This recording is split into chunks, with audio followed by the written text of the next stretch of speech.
Fox Sports welcomes you to the following presentation of the National Football League.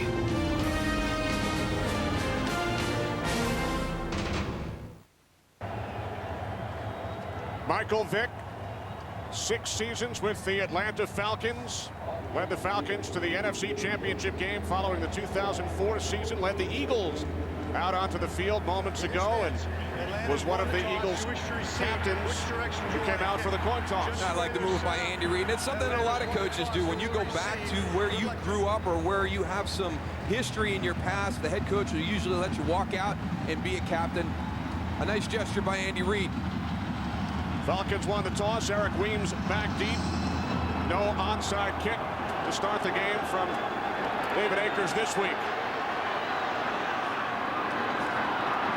Weems across the 25 to the 28-yard line. Darryl, during our open, we addressed some of the key inactives for today's game. And look at that offense for the Atlanta Falcons, the backfield, the offensive line, and then your playmakers on the Philadelphia side also offensively. But linebacker Akeem Jordan, he's really kind of caused a shift all across the board in how they're playing that linebacker level. Bill Witherspoon has moved from the middle linebacker to the weak side. Jeremiah Trotter gets the start today. Chris Redmond came on in relief of the injured Matt Ryan last week, his first start since December of 2007. The handoff to Jarius Norwood, starting for the injured Michael Turner. Jeremiah Trotter makes the tackle after a gain of 6, and replacing Sam Baker and Harvey Dahl this afternoon are Will Svitek and Quinn Ojanaka. Yeah, but I think Will Svitek has played a couple of times already this season for Sam Baker, has done a nice job. Quinn Ojanaka is the one I want to keep my eye on this afternoon. Harvey Dahl is that nasty presence that Atlanta Falcons is going to be missing this afternoon. Deuce told us Redmond likes working out of the shotgun, out of the gun on second down, and the pass is short, intended for Roddy White. Well, if he's going to really like that shotgun, he needs to go and take his time a little bit back there. He's got plenty of time. He has an extra 3 or 4 yards. Needs to make a better throw than he just did. Well, sometimes this group of the Eagles defense will make you feel like you don't have enough time. They've got to get a little bit more pressure from Broderick Bunkley, Mike Patterson in the middle. And the big question that you pointed out in the open, Tony, is on the outside, especially Asante Samuel, but also Sheldon Brown. Will they test out that hamstring? 3rd down and 4, 3 wide receivers for the Falcons as Redmond throws high, intended for the 11-year vet, Marty Booker. A couple of bad throws by Chris Redmond to start this series. He missed an easy one on 2nd down. He had Marty Booker right there, ran a nice route against Sheldon Brown, and just sails this one a little bit too high. You know when your adrenaline's flowing, Darryl, how you can go and get a little bit too much pumped up. He needs a little bit of time just to calm down. I think he's going to be okay. So Michael Keenan working with a new long snapper, Joe Zelenka, signed this week, and the Eagles are without the NFL's leading punt returner, Deshaun Jackson. So it's Jeremy Maclin back deep for Philadelphia. Maclin takes it out to 13. Cuts across the field. And he's tripped up by the punter. Keenan makes the tackle out across the 40. A 27-yard return by Maclin. Well, Deshaun Jackson is going to be missed in the passing game, but also in the return game. He is the leading returner in the NFL. Atlanta's punt team has struggled mightily this season. You saw it right there. That's a great play by Michael Keenan. Great hustle, great hustle. But Jeremy Maclin made the first guy miss and then got all the way back across the field. Now he's going off the field limping a little bit. So now you've got both your explosive, get the ball to them with a lot of room to work type guys, with Deshaun Jackson out today, and now Jeremy Maclin limping to the sideline. Jason Avant and Reggie Brown are the wide receivers. 2 tight ends on 1st down. McNabb hands off to Leonard Weaver, and Weaver gains 6 out to the 47-yard line, brought down by Mike Peterson. I think that's what Philadelphia should do for the bulk of this afternoon. You know, lean on Leonard Weaver, lean on LaShawn McCoy to run the football, especially if Jeremy Maclin is now not 100%.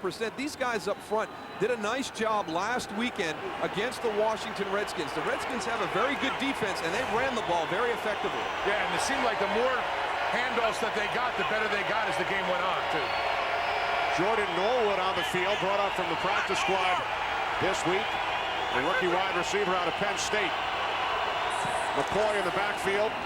Inside handoff to LaShawn, and he's met immediately by Jamal Anderson.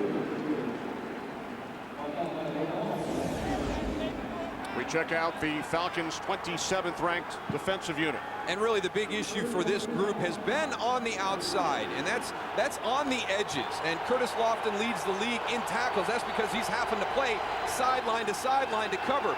And when you talk about cornerbacks, Chris Houston, Christopher Owens, it's not just in pass coverage, but also in run support. Macklin back on the field, 3rd down and 4.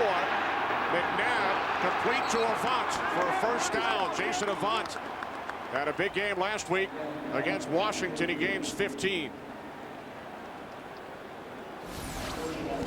Jason Avant really the spark in that game last week versus the Redskins, working out of the slot. Just a great cut. Chevis Jackson can't match the in and out that Jason Avant did getting out of that cut.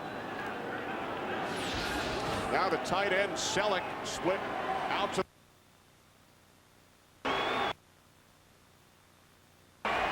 shifts into the backfield.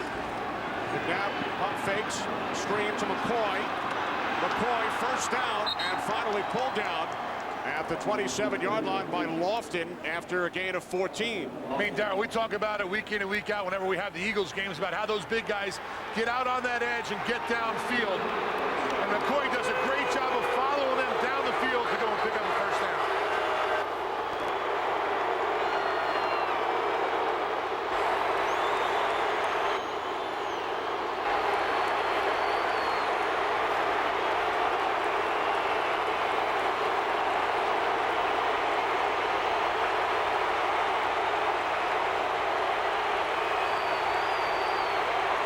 You heard the reaction with Michael Vick in for the first time.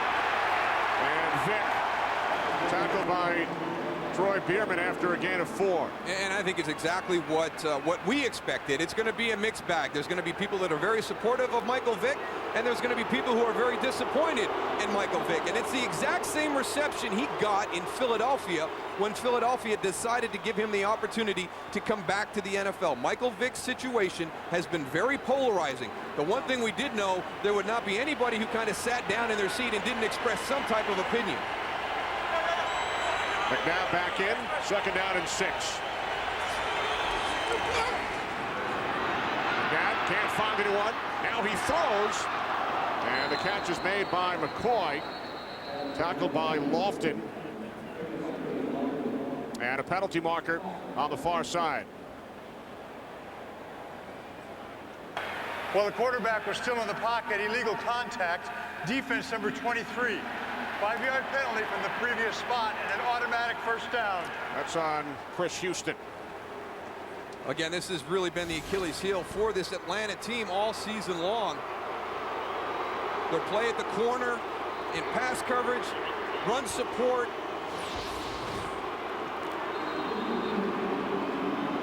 Michael Vick back in the game for the Eagles.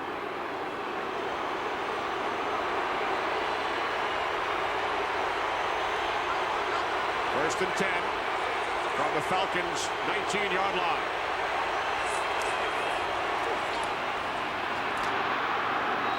Five-yard gain down to the 14. Troy Bierman along with Thomas Deku on the tackle.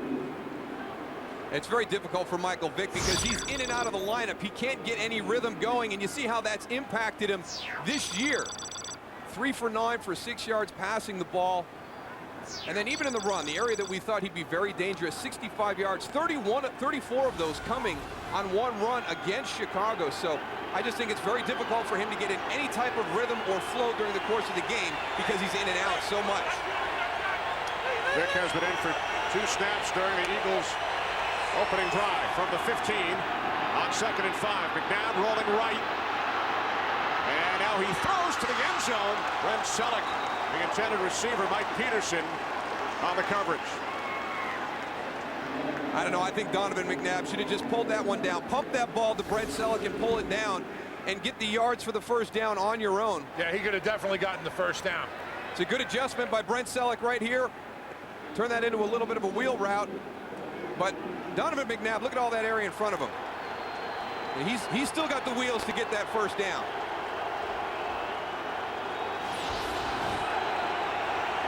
Instead, 3rd down and 5.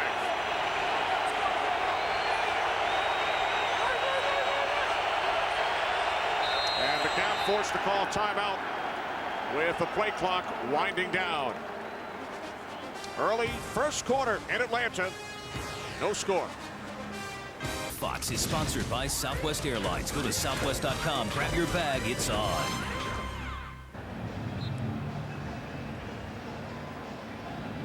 Back in Atlanta, early first quarter. Philadelphia Eagles facing a 3rd down and 5 from the Falcons' 15-yard line. McCoy in the backfield. 3 wide receivers plus the tight end, Selleck. McNabb over the middle, and it is dropped by Reggie Brown, who has only 3 receptions all season, getting a chance today due to the injury to Deshaun Jackson.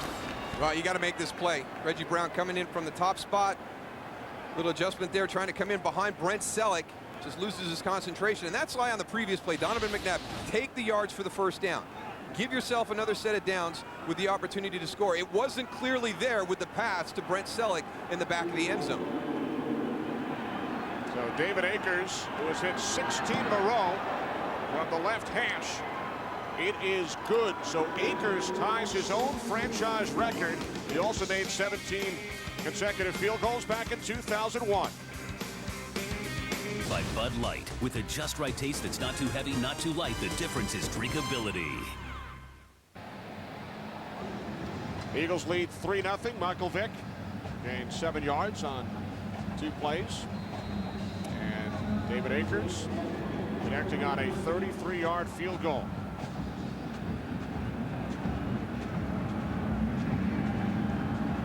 Eric Weems back deep.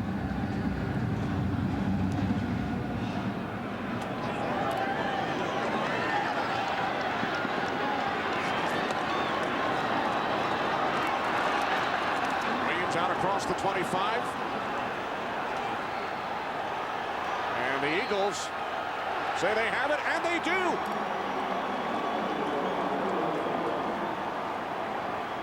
Tracy White on the recovery for Philadelphia. Tracy White makes contact. Eric Weems has got it in the inside arm. Actually bumps it on Elder Buckley. Then it comes loose. Dropped straight to the ground. Caught a lot of people off guard. I don't think a lot of people saw that ball on the ground. That ball was only tapped. It wasn't even stripped or ripped out. He's got to carry that ball tighter up, more towards his chest. So an early turnover committed by the Falcons.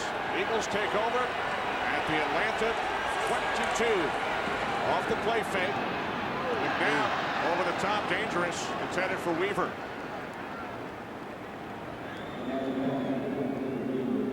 He's got to be careful on those short screens. He's got to see those defenders because they're definitely looking for it, Darryl. Well, he almost threw that one right to Thomas Johnson, the Atlanta defensive tackle. You know, when you throw as many screens as the Eagles do as a defense, you're playing screen almost on every play. 2nd and 10. Avant split out to the left, Backlund to the right. McCoy is brought down back at the 26 by Stephen Nicholas. That's nice penetration by Stephen Nicholas, coming right through. Watch him right here. Just goes, gets penetration. He takes the inside gap, and the coaches always tell you, if you take that inside gap where you're going to get closed off, you better go and make the play. And that's exactly what he did. And Brent Selleck thought he was going to be able to step a little bit wider to the outside. He was on that inside stun, and he overreached. Loss of 3, now 3rd down and 13.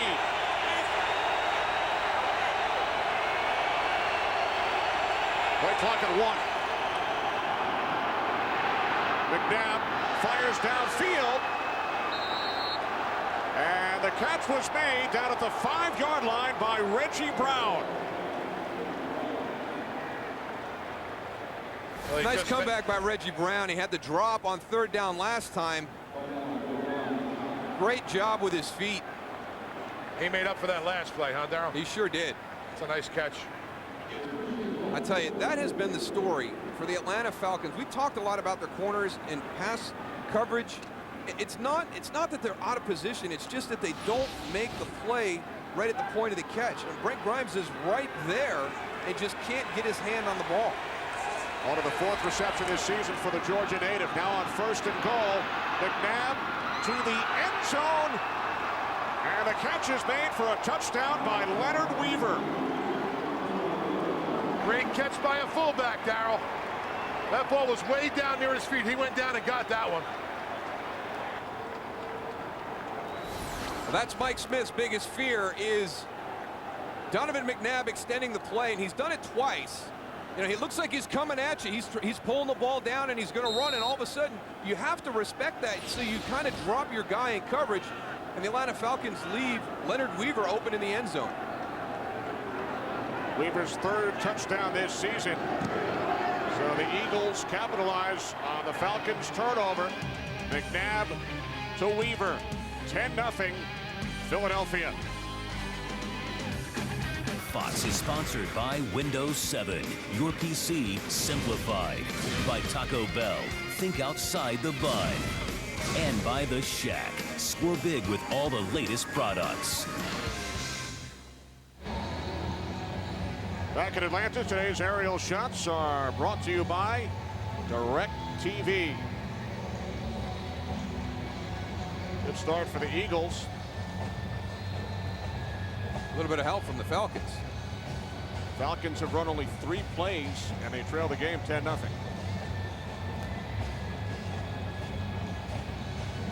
Akers kicking off for the 3rd time. Weems, who fumbled moments ago. Weems out to the 28-yard line. As we take one more look at the fumble by Weems, which led to this. 10-0 Eagles.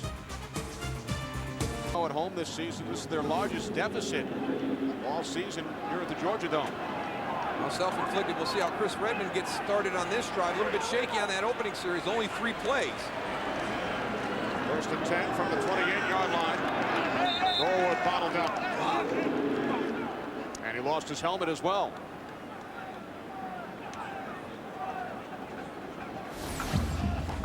Well, if you're going to come out and try and play smash mouth with Philadelphia, you're going to be in for a long day. I mean, you don't have Harvey Dahl, who in my opinion kind of makes that whole line work. And then you talk about the right side. They've always said that Harvey Dahl and Tyson Clable, you know, work really, really well together. How functional is that right side with Quinn Ojanaka in for Harvey?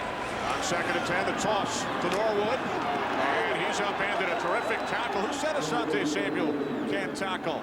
We check in for the first time with Kurt Menefee in Los Angeles. Kurt.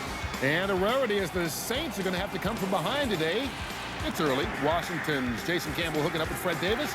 And the Redskins going to scoreboard first. They lead the Saints 7-0 in the 1st quarter. Kenny Moose and Goose.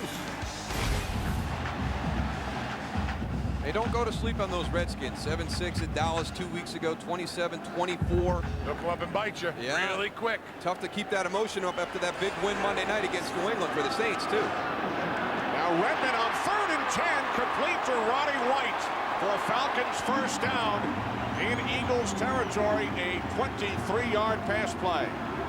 Looks like Chris Redmond settled down a little bit with this throw, Darryl. Now, you ain't kidding. This is a heck of a throw right here, Goose.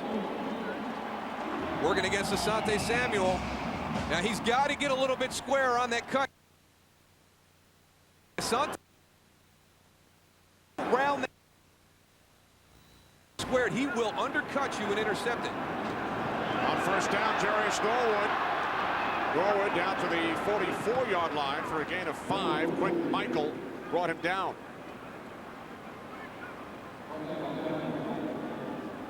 Well, it's kind of funny, the perception that's changed down here in Atlanta. A couple of weeks ago, Matt Ryan, you know, everybody, all the Atlanta fans, is Matt Ryan our guy? Did we, you know, should we expect this much from him? And then all of a sudden he gets the turf toe and he's on the sideline, and, you know, what are we going to do now? What's happened to our season?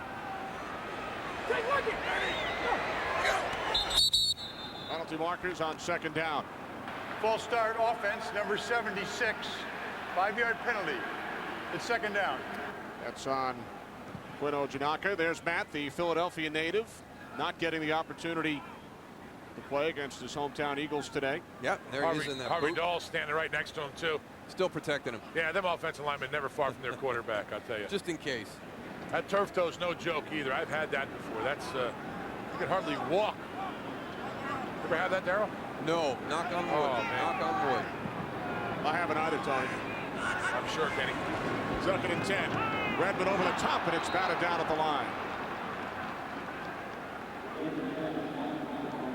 Really what turf toe is, it's actually a hyperextension of the big toe. It happens down at the base of the joint where the toe goes into the foot. Now it's your big toe, so that's where everything is balanced and you try and drive and you try and plan on, and you can see it get rolled up real awkwardly on that tackle. And you know, Tony talked about it. I have a few friends, teammates who have had it. You can see him working down there right at that joint at the base of the toe. It's excruciating when you talk to people who've had it. Every time that joint bends, it feels like somebody's sticking a knife in your toe. It's not good. Redmond on 3rd and 10, a penalty marker as Gonzalez was knocked down by Macho Harris. 2 flags. Working out of the slot.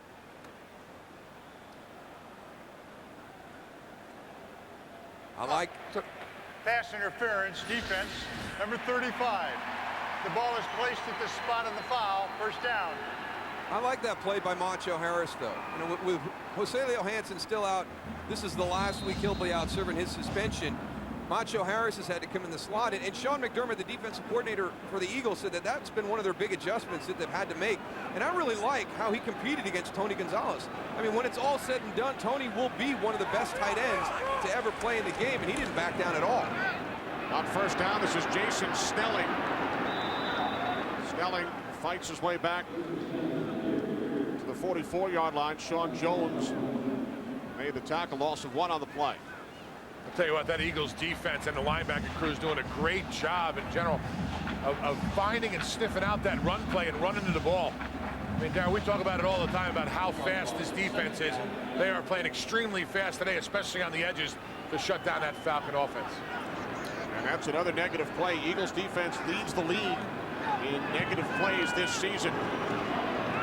Inside handoff, and there's another one as Norwood is tackled back at the 46-yard line. Well, here's one of the reasons that I think Atlanta should be throwing the ball a little bit more. There's been a lot of injuries at the linebacker level, and they've had to make a lot of adjustments. But when you're playing run defense, it's not as difficult as it is with your responsibilities in the passing game. And one of the things that Philadelphia has struggled with because of all the changes and the guys in new positions are their assignments. They're going to be good in the running game. Challenge their assignments in the passing game.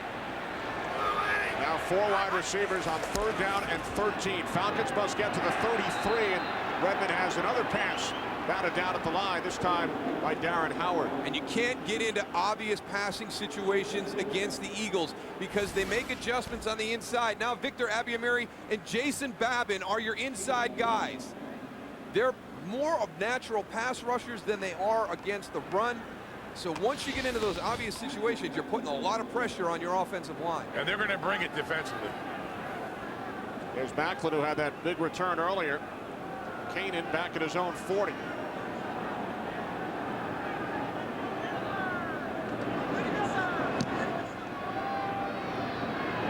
And over in. And a fair catch at the 8-yard line by Macklin. 10-0 Eagles. Falcons quarterbacks coach Bill Musgrave going over the Polaroids with Chris Redmond. You're trying to figure out what this Eagles defense is trying to take away from, but the offense changed the field position a little bit. Let's see how Atlanta's defense does now. Sean McCoy, gain of just 1. Chauncey Davis made the tackle. It's always a function of the team, the 3 phases of your football team, and so far today, it has been all Philadelphia. They've been given short fields because of special teams, a fumble on a kickoff and a long punt return by Jeremy Macklin. Finally, the offense gets a little bit of positive movement with the ball, and they're able to kind of pin Philadelphia back. We'll see if this defense can respond now.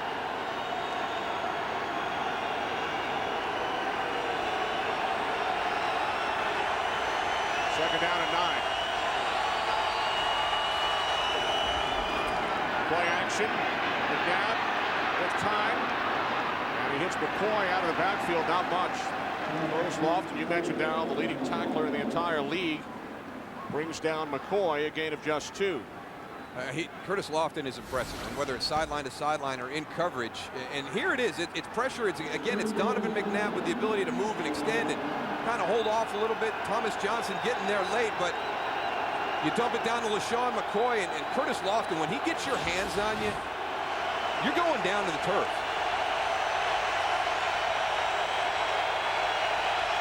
Third down and 7. Eagles must get to the 18-yard line. McNabb fires, incomplete, and a penalty flag. I just don't like the area that Philadelphia is attacking. The majority of our throws right now are into the middle of the field, and when you watch the film, you can see how mightily Atlanta struggles. Before the pass was thrown, holding, defense number 22. 5-yard penalty and an automatic first down. Chevis Jackson. They just struggle so much on the outside, on the perimeter. And right now, Philadelphia is really, really working the middle of the field. Chevis Jackson, number 22 on the right side of your screen, working against Jason Avant. Yeah, you just can't grab that jersey. He grabbed his shoulder pad and pulled it. The official's always going to see that.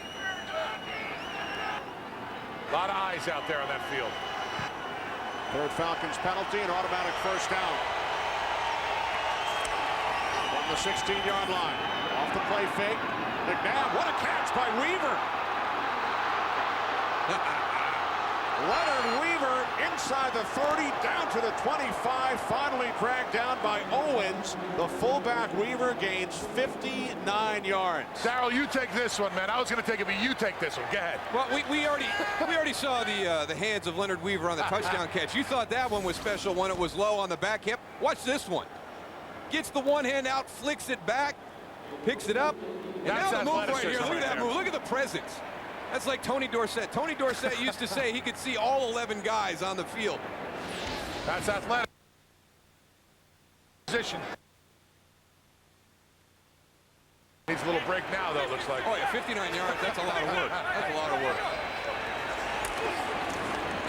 On the 25, McCoy gains 3 down to the 22. There's signings in the offseason that generate a lot of attention, and then there's some signings that nobody really talks about. And the addition of Leonard Weaver to this offense, to me, is one of those great examples of a guy who'll do anything you ask him to do for the team.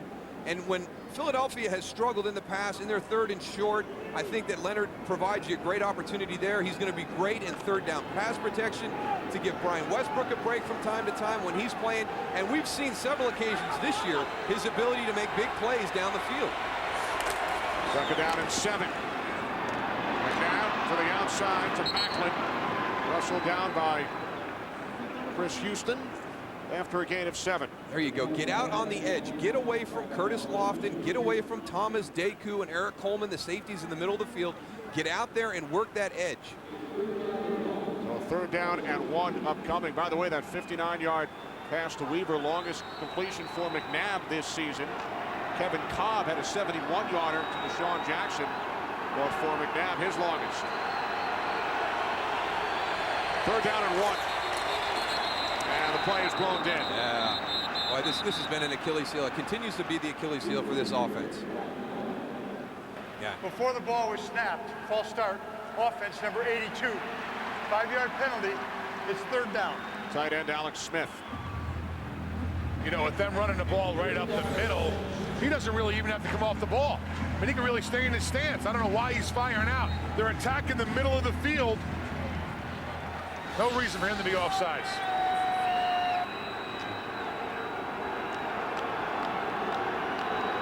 Forces the Eagles back to the 21. Third down and 6.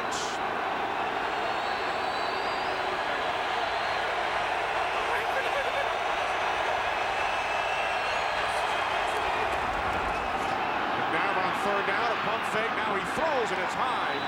Intended for McCoy. So the Eagles will send out the field goal unit with 1 second remaining in the first quarter. Well, the Atlanta Falcons doing a good job getting some push up the middle. We've seen Donovan McNabb be able to extend some plays, move towards the line of scrimmage to draw defenders in, and then be able to make a throw. That time, A good job by those guys up front, staying in their rush lanes, not allowing him to step forward. You saw those linebackers all over that middle of the field, too, like you've been talking about all day so far. 39-yard attempt by Akers. It is wide to the left. After tying his own franchise record by connecting on his 17th consecutive attempt earlier, he misses from 39. So the first quarter comes to an end. Eagles 10, Falcons nothing. Back in Atlanta, the Eagles have scored on 24 consecutive trips to the red zone, longest current streak in the league. They were inside the 20, forced back due to the penalty, and then a missed field goal by Akers. Yep, those pre-snap penalties. Well, the Falcons take over from their own 29-yard line. Redmond looking for Roddy White, and there is a flag.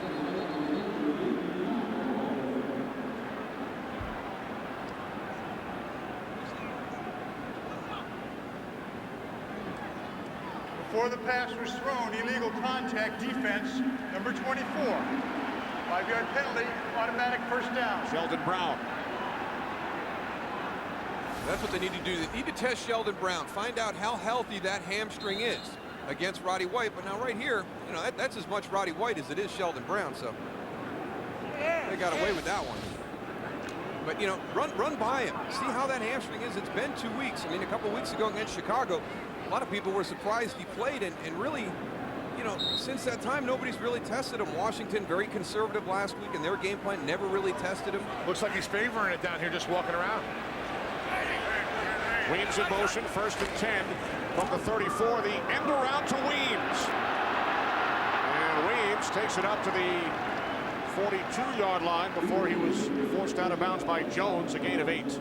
Looks like Chris Redmond really kind of starting to settle down a little bit. And, you know, not surprising to see that there could be, you know, a little bit of rust he's got to knock off. I don't know if a lot of people realize, you look there from 2004 to 2006, he was out of the league. And really, when Bobby Petrino became the head coach of the Atlanta Falcons, that kind of gave him the opportunity to get back into the NFL because of their relationship going back to his days at Louisville. 2nd and 2. Snelling picks up a first down and more as he spins into Eagles territory. A gain of 10 for Jason Snelling, who has run well this season when filling in for Turner and Norwood. Jason Snelling, and we said this a couple of weeks ago when he was filling in for Michael Turner. He jumped into a game against the Redskins, spur of the moment, then carried him against Carolina the following week. You have to have people, and it's just like Leonard Weaver on Philadelphia, you have to have guys like Jason Snelling. They're there to do whatever you ask them to do. They love the game. They want to be a part of the team. From the 48, the toss to Snelling. Snelling down to the 44-yard line. He gains 4. Roderick Bunkley made the tackle. And getting back to Redmond, during the 2005 offseason, spent some time with New England, then training camp with Tennessee, but 3 consecutive regular seasons away from football. And he said during that time selling insurance, he learned not to take anything for granted anymore. Well, I talked to him also about the insurance thing. He says he really didn't do very well selling insurance, so he had to get back into something else. Now an insurance policy for the Falcons with Matt Ryan out. His 11th career start, drafted by the Ravens back in 2000. 2nd down and 6. Couple of pump fakes, and then he's spun down, got rid of the football, and then he was met by Trent Cole. Those Eagles defensive line are doing a great job, and the linebackers are getting their hands up. We saw a couple tip balls earlier, and actually them getting their hands up on this particular play forced Chris Redmond to pull the ball down. See him right here. Now watch it. You see some hands popping up, getting in his way so we can't see the receiver downfield. That's a great job by that defense. Trent Cole is just relentless. I mean, he's the one guy up front that you have to be aware of, but he needs some help. He needs somebody else on that line to step forward and generate some pressure. Cole, 5th of the league in sacks. Redmond just 1 for 6. 3rd down and 6. This time he was looking for the tight end, Gonzalez. And it's Trent Cole again in there hurrying that throw. And he is relentless, like you said, Darryl. He just comes. He came on a little delayed blitz on that one, but he just keeps coming and coming and coming. When you've got a guy that's a great speed rusher, the one thing you do as a tackler, you get back and you're kind of light on your feet waiting to see where that move is going to be.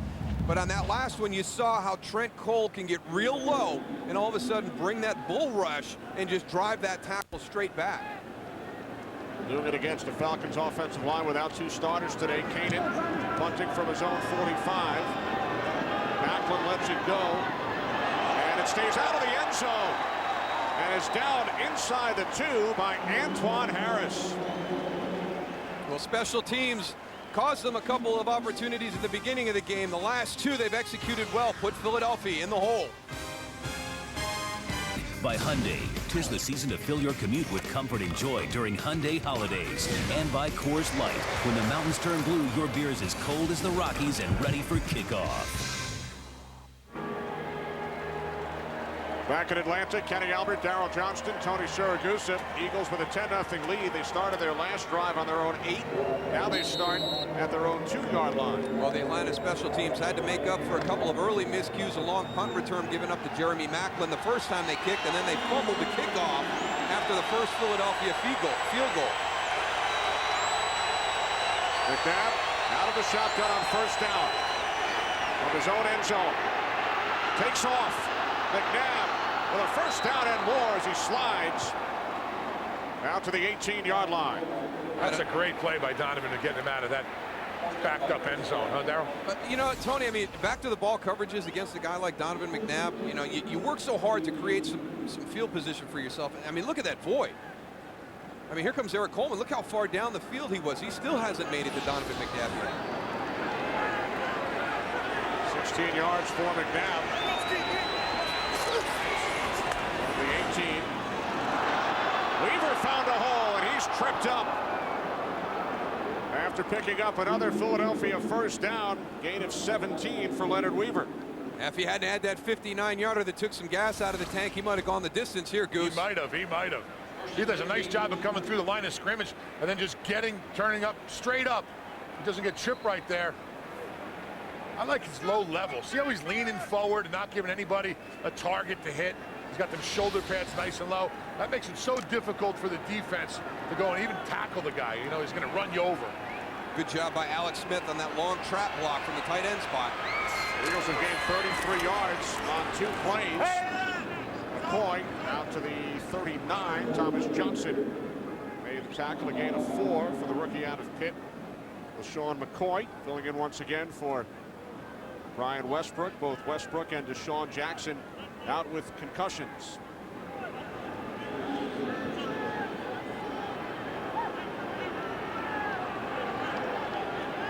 Pretty balanced for a Philadelphia Eagle afternoon at this point right now. Almost 50-50.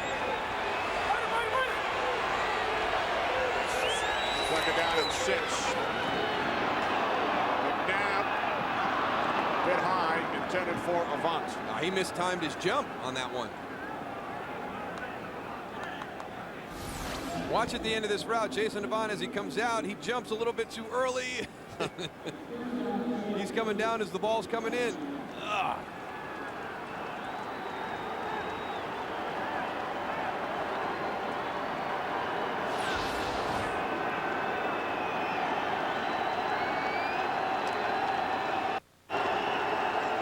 Third down and 6.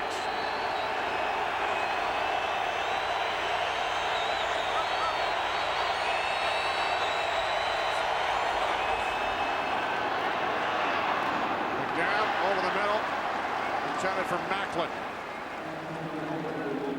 He had him wide open. He just had a bad throw right behind him. Yeah. You load up the right side, put Jeremy Macklin out to the left, and then just drag him across the formation. As you pointed out, Tony, he's going to get the first down, but you got to get it out in front of him. Coming across the field like that, to have it on your back hip with all your momentum going forward is such a difficult catch. Jason Peters shaken up. We'll be back. Thomas Johnson and Curtis Lofton getting into it a little bit on the sideline. A little bit of frustration right now for this Falcons defense. You know, football's an emotional game. You got to keep them in check even when things are going wrong, and that's the way you handle it, all right?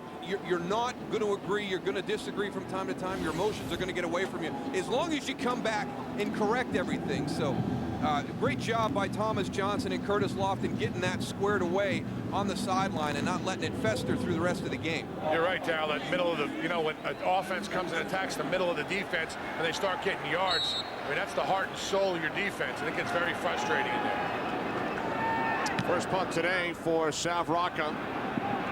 Williams lets it bounce and then takes it on the run. Oh, and then he's drilled.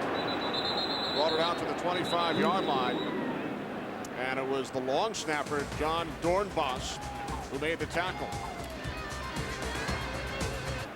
You know, Harvey Dahl is out of the lineup today. We've talked about Matt Ryan and Michael Turner not being in and the impact they've had, but he's your nasty guy. And I think those guys are so important during the course of the season, during a game when they're out of the lineup. And really, for me, Philadelphia, John Runyon was that guy. And without John Runyon there this year, who's going to be that guy that steps up and assumes that role? For us, when we had our teams in Dallas, it was Eric Williams. I mean, Eric Williams was a real dominant right tackle in the NFL for a long time, and a lot of it was based on him being just a nasty, nasty guy to play against. Oh, he'll take a swing at you now. I played against him. That does take that element out of it when you're missing a guy like that. I mean, the whole offensive line plays different. Norwood gained 3 on first down. Now on 2nd and 7, fights to get back to the line of scrimmage. And we've done a number of Falcons games this season and have talked about the right side of the line, Harvey Dahl, and right tackle Tyson Clabo. And head coach Mike Smith told us earlier this season both guys are probably average on their own, but really good together. Yeah, there's a theory in mathematics, and the whole is equal to the sum of its parts. But when you talk about Harvey Dahl and Tyson Clabo, maybe that doesn't work out. Maybe there's some kind of chemistry and continuity between those two guys. We had a chance to talk to them. They're like an old married couple. They're hysterical. So there's another situation, Darryl. You don't want to put Chris Redmond in 3rd and 7, a known passing situation. Look at his defense on the line of scrimmage. Redmond just 1 of 7 so far. The pass was tipped for the 3rd time. Redmond had a pass deflected at the line. Falcons go 3 and out. When you don't have a lot of film on somebody, you've got to study the system. And Sean McDermott, that was his challenge this weekend with his guys as the coordinator for the Eagles. You kind of look at what Atlanta wants to do. There was a lot of tipped balls last week against Tampa Bay when he came in, so there has to be something there. There has to be something that's causing that, and it's a good adjustment by Sean McDermott in that Eagles defense to recognize it and keep it going again this afternoon. Garrett Howard with his 2nd deflection of a Redmond throw today. Macklin tackled immediately by Philadelphia native Brent Grimes. Falcons looking for answers. They trail by 10. Philadelphia lost their left tackle Jason Peters on the last series, so Todd Harriman's moves to the left side. Nick Cole moves from right guard to left guard. Max Gene Gillis in at right guard. And let the dominoes start to fall. He just disrupted the entire continuity of your starting 5 with 1 injury. 1st and 10 from the 29-yard line. McNabb over the top, and the pass is caught by Macklin into Falcons territory inside the 25, the 20, finally tackled at the 15-yard line by Eric Coleman, a 56-yard catch and run. One missed tackle, and that's what it could turn into. Well, we saw this route earlier in the game, right, Tony? Here it comes again. Clear out the left side. Here comes Macklin from the top, underneath.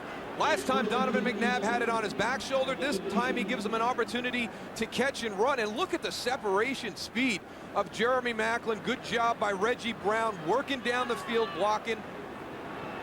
Jeremy Macklin does a good job of using that umpire, too, as a sort of a distraction for the defender to help him get open a little bit. Well, the Eagles in the red zone for the 4th time today. From the 15, off the play fake. McNabb to his right. Can't find anyone, and then throws it away.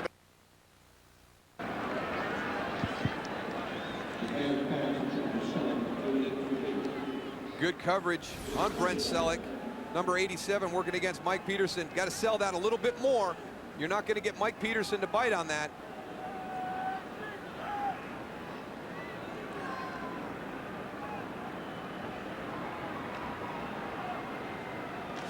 You can't just put your hands on him and keep your hips square. You've got to kind of turn your body like you're initiating the block if you want Mike Peterson to move in that direction and to be able to come out the back door and get separation. McNabb on 2nd and 10. Over the middle, penalty markers, Avant, touchdown. There are 2 flags, one at the 5-yard line, the other back at the 22.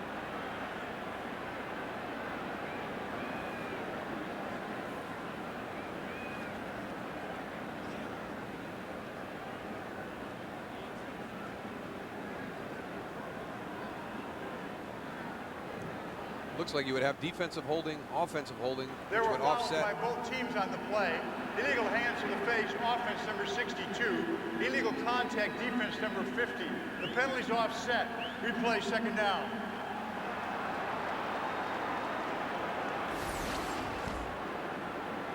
Max Gingilla, 62, coming in from the right side, gets his hand on there and starts to drive it. Takes the helmet right off. And then illegal contact by Curtis Lofton on Jason Avant. Boy, Curtis Lofton's drawn some tough responsibilities so far in this drive. Jeremy Maclin coming across in a crossing route. It was a zone coverage, but still, that's a lot of speed coming your way through your zone, and that time man-to-man on Jason Avant. Full receiver set on second down. Pass is dropped by Maclin.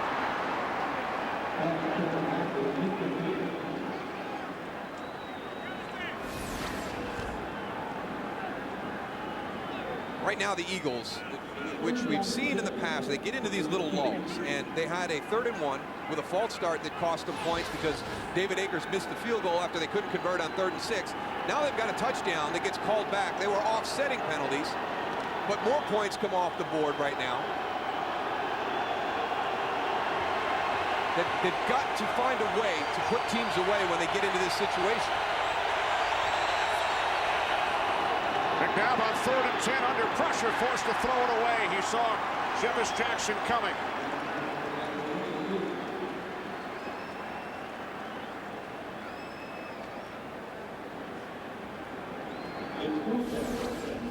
Going to come clean off the edge to Donovan McNabb's right.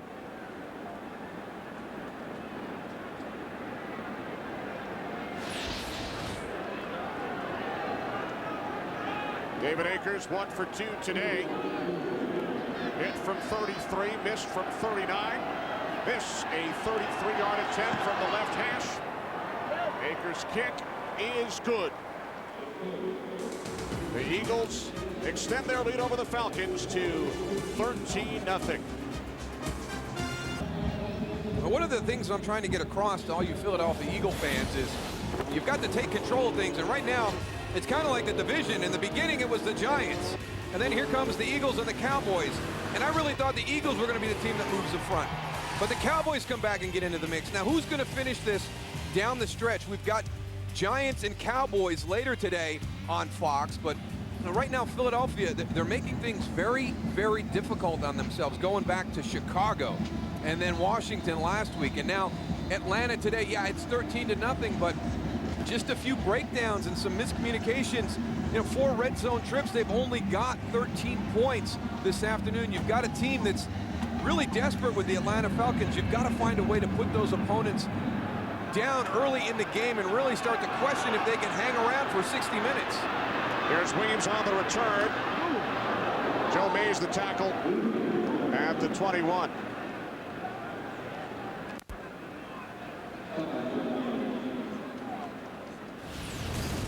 Continue to be impressed by what Sean McDermott's group is able to do for this Philly defense. Now, they've had a lot of injuries, but they just keep playing. You know, guys step in. Trent Cole has been a beast, you know, through this entire season. And you look at how much they forced Chris Redmond to struggle today. You saw the number of batted balls by the guys in that middle of that Eagle defense. 1st and 10 from the 21-yard line. Redmond's pass is caught by Roddy White. Redmond's second completion. Both have gone to White. This one 34 yards. Well, finally, test out that hamstring on Sheldon Brown. Let's see how it's doing. Look at the top of your screen. 84 versus 24. I don't know if Sean Jones is supposed to have help over the top, but I tell you what, he ran right away from Sheldon Brown. That's one way to go and stop them batted balls in that line of scrimmage is throw downfield. You can elevate that ball. First and 10 from the 44. The give to number 44, Jason Snelling.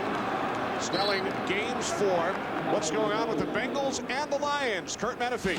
And we go right to the end zone, courtesy of Carson Palmer and Chad Ochocinco. 40 yards on this play, but watch the celebration after the touchdown. Ochocinco puts on a poncho and then a sombrero. It's 14-7, but all this reminds me, Kenny, that you can catch the Fiesta Bowl and all the BCS participants on the selection show later on tonight after the OT. Just a reminder. Thanks, Kurt. You never know what Chad Ochocinco has up his sleeve. Second down and 6 for the Falcons. Redmond looking for Gonzalez, and it's nearly intercepted by Jones. Well, that was one of the things we talked about at the top, you know, for the Atlanta Falcons. Keep feeding the ball to Tony Gonzalez. I tell you what, right now, a team that has really struggled against tight ends all season long has done a nice job against one of the best to ever play the game. He doesn't have a catch yet today. He had 9 last week in the win over Tampa Bay. 977 receptions in his career. I think some of those batted balls up on the line of scrimmage were meant for that guy right there. Redmond on 3rd and 6. Looking for Gonzalez. Macho Harris on the coverage. You know, you're not going to see that very often. It's on the back shoulder, but Tony Gonzalez can make anything look easy. I tell you, Macho Harris is doing a nice job. He's drawing him in coverage one-on-one. Yeah, he's throwing his timing off completely off the line of scrimmage. Yeah. Getting on him and sticking with him. And feisty little guy. Yeah. He's fighting him, man. You got to appreciate that. He's fighting him out there. Macklin called timeout. He's doing a good job against Tony Gonzalez, but he's got to know when he's not on the punt return team.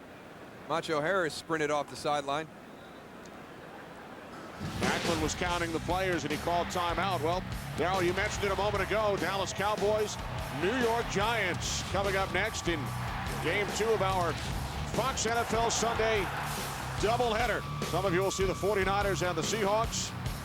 The Cowboys 8-3, lost to the Giants in Dallas earlier this season, 33-31. You look how tight it is at the top in the NFC East. 2 games separating the Giants and the Cowboys. The Eagles sandwiched in the middle.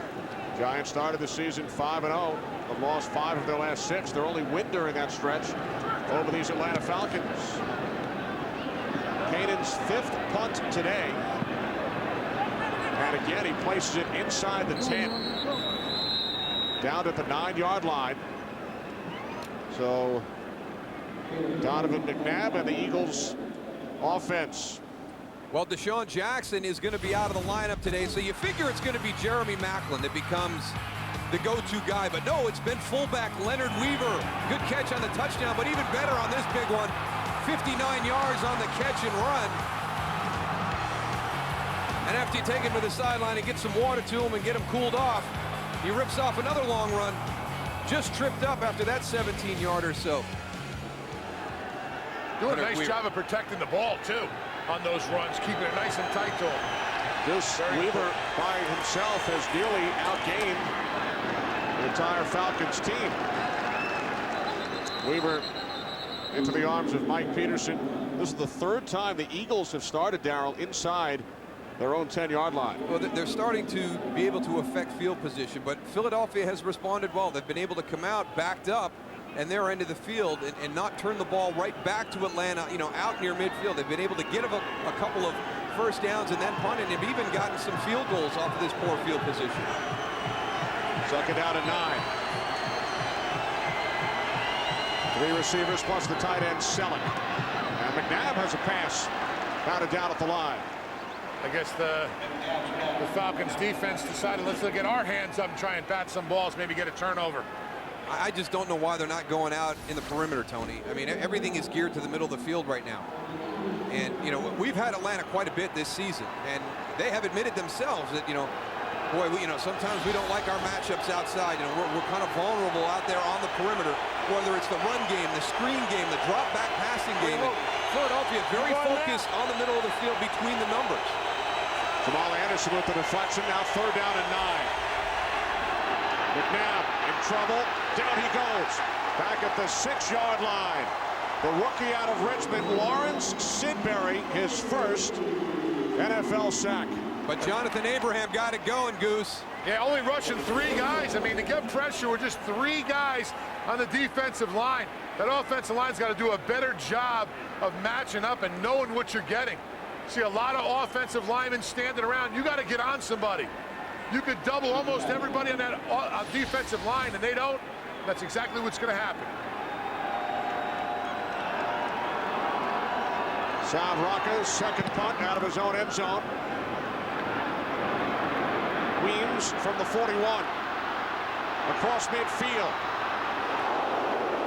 To the Eagles 45. Eldrum Buckley made the tackle. 53-yard punt. 14 on the return. Terrific field position for the Falcons. Well, their defense finally came out and forced a stop after the punt team has created that opportunity. And you look at the first 5 possessions for the Atlanta Falcons today.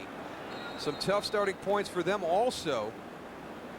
But now all 3 phases kind of work together on that exchange of possessions. And now they're in the Philadelphia territory as they start this drive. They have not been inside the Eagles' 40-yard line all game. From the 45, Redmond off the play fake, rolling right. Now he throws. What a hit by Samuel on White. There's somebody who just, that's a little bit of rust on Chris Redmond right there. It's a roll cover 2. Asante Samuel is going to turn, and it's going to look like cover 2, like he should carry the receiver down the field, but he's going to roll off of him and come back to the flat.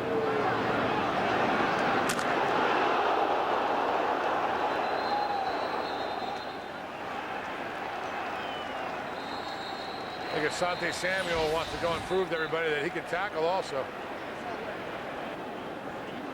Andy Reid thought it should have been ruled a catch and a fumble.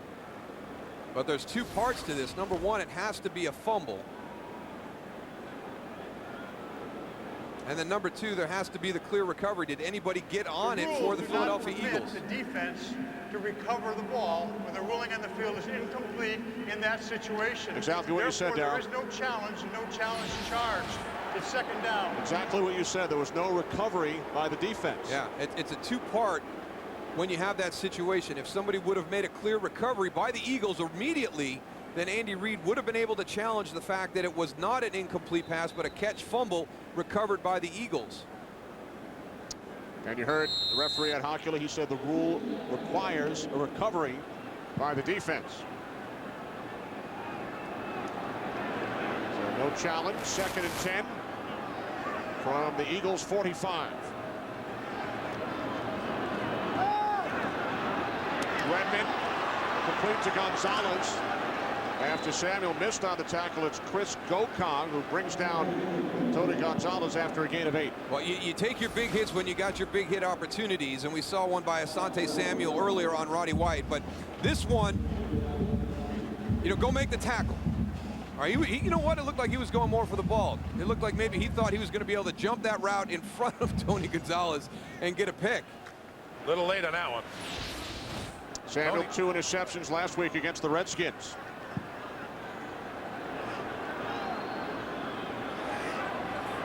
Third down and 2.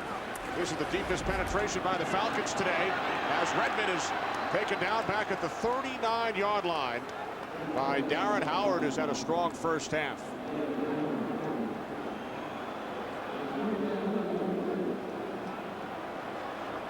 And it looks like the Falcons are going to go for it on 4th and 4 from the Eagles 39. Falcons are 10 of 12 on 4th down this season. You look at that and you say, why not? It is a tough field goal. It's going to be, a 56, 57-yard field goal. You've got Michael Kanan who can kick long ones, but you've also just signed Matt Bryant, who's got a strong leg too. Falcons must get to the 35. And they do. Well, let's see. Gonzalez made the catch, and it will be spotted at the 44 with forward progress. So a Falcons first down. There's some better timing.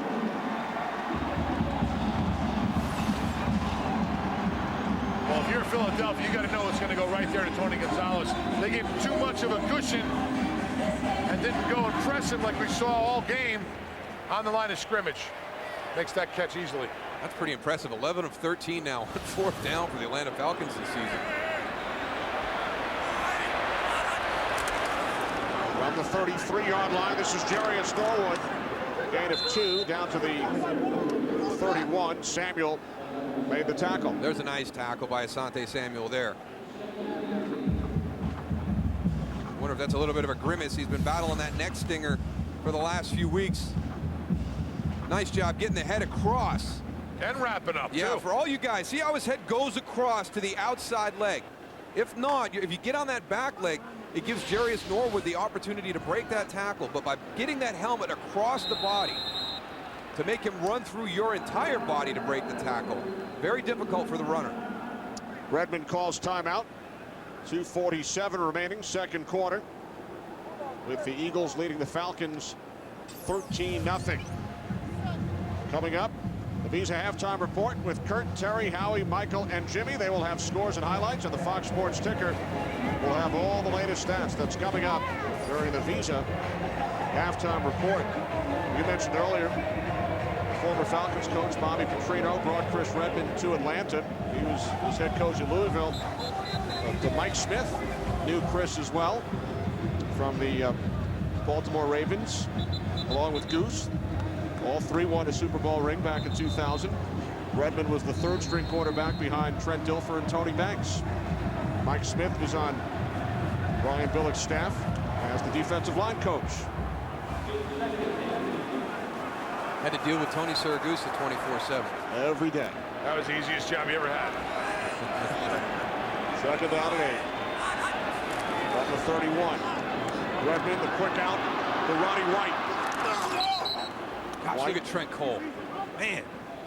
I'll tell you what, sideline to sideline, he covers it all. Man, he's got some speed to get out there and make that play. Watch him. Recognizes it, just hustling.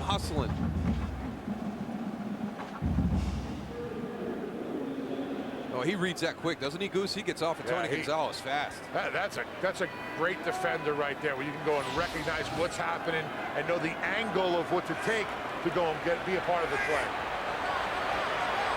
Down the 27-yard line, third down and 4.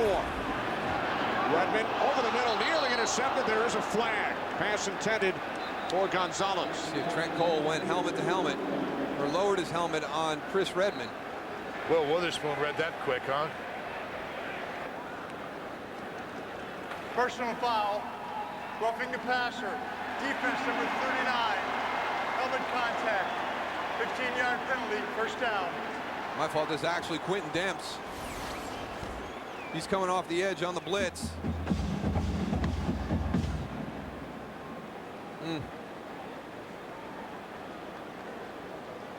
There's more face mask, though. You know, he didn't lower the crown of the helmet. I understand. Right now, the concussion situation, the issue is so big in the NFL, as well it should be. But that one is, you know, I guess it's because you went to the head of the quarterback, but he didn't lower the crown. First and 10 from the Eagles' 14. Redmond to the end zone. He was looking for the tight end, Justin Peele. And that will take us to the 2-minute warning here in Atlanta. Second and 10 when we come back. Eagles lead the Falcons 13-0.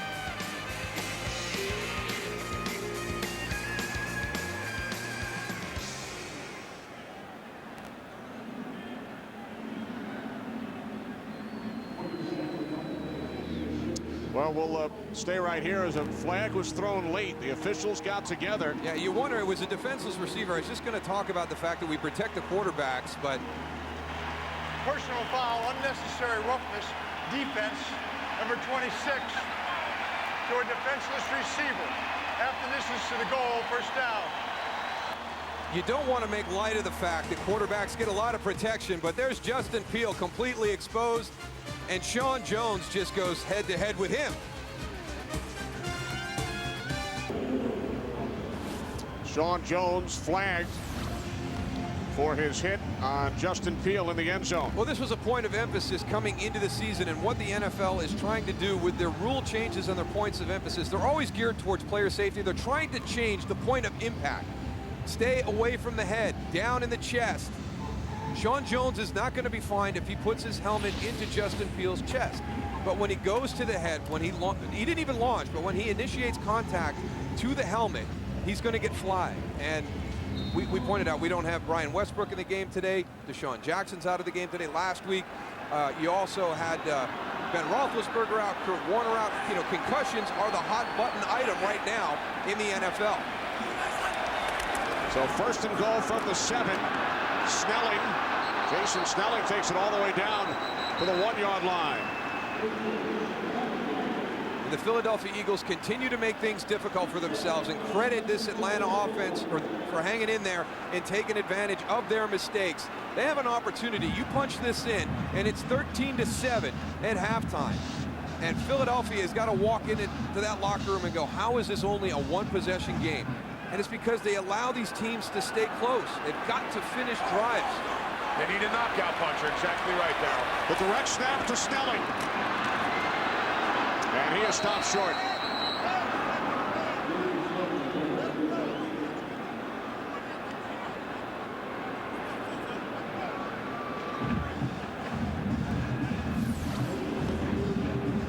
I don't know. I'm just... Not a big fan. I'm not. I understand why the Miami Dolphins have used it and why they have success with it, but I don't think it's that good of an offensive weapon for everybody else around the league to mimic it.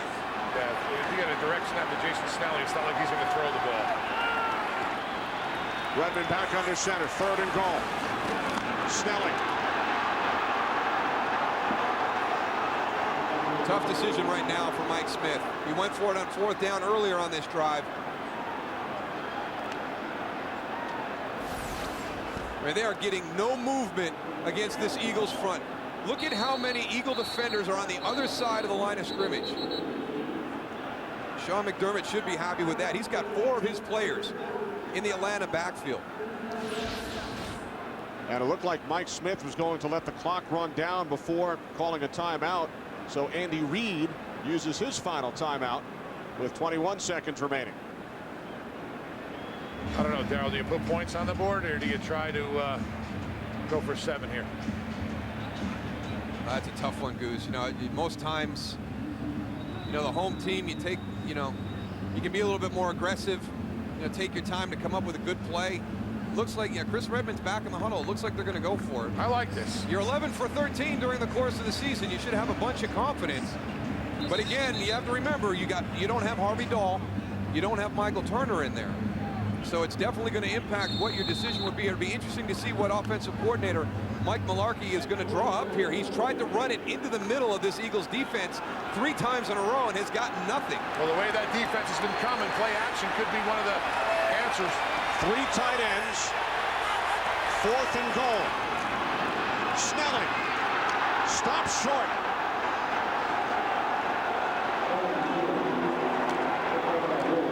What a job by the Eagles defensive unit. They never tested the edge of that Eagles defense. Watch Jeremiah Trotter, number 54. This is what he does. He comes up and he attacks the A-gap, completely moves everything out. And the penetration again. I mean, you've got 4 or 5 Eagle defenders at the 4-yard line.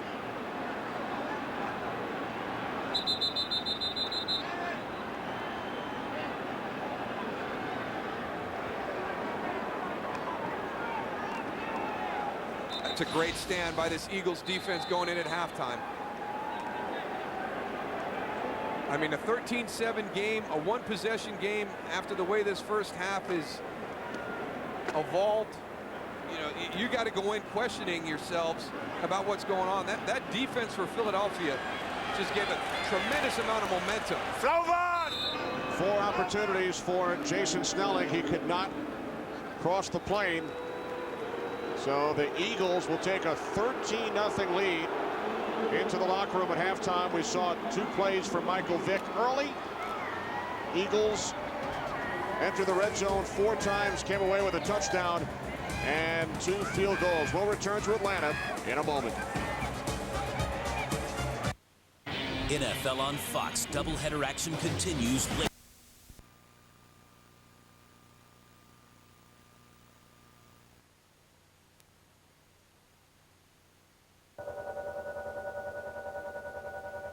What lies beneath this pile?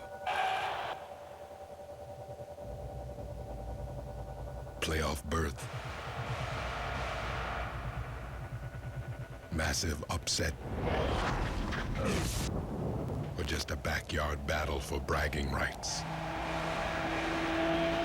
Steelers-Browns, Thursday Night Football on NFL Network. You want the NFL? Go to the NFL.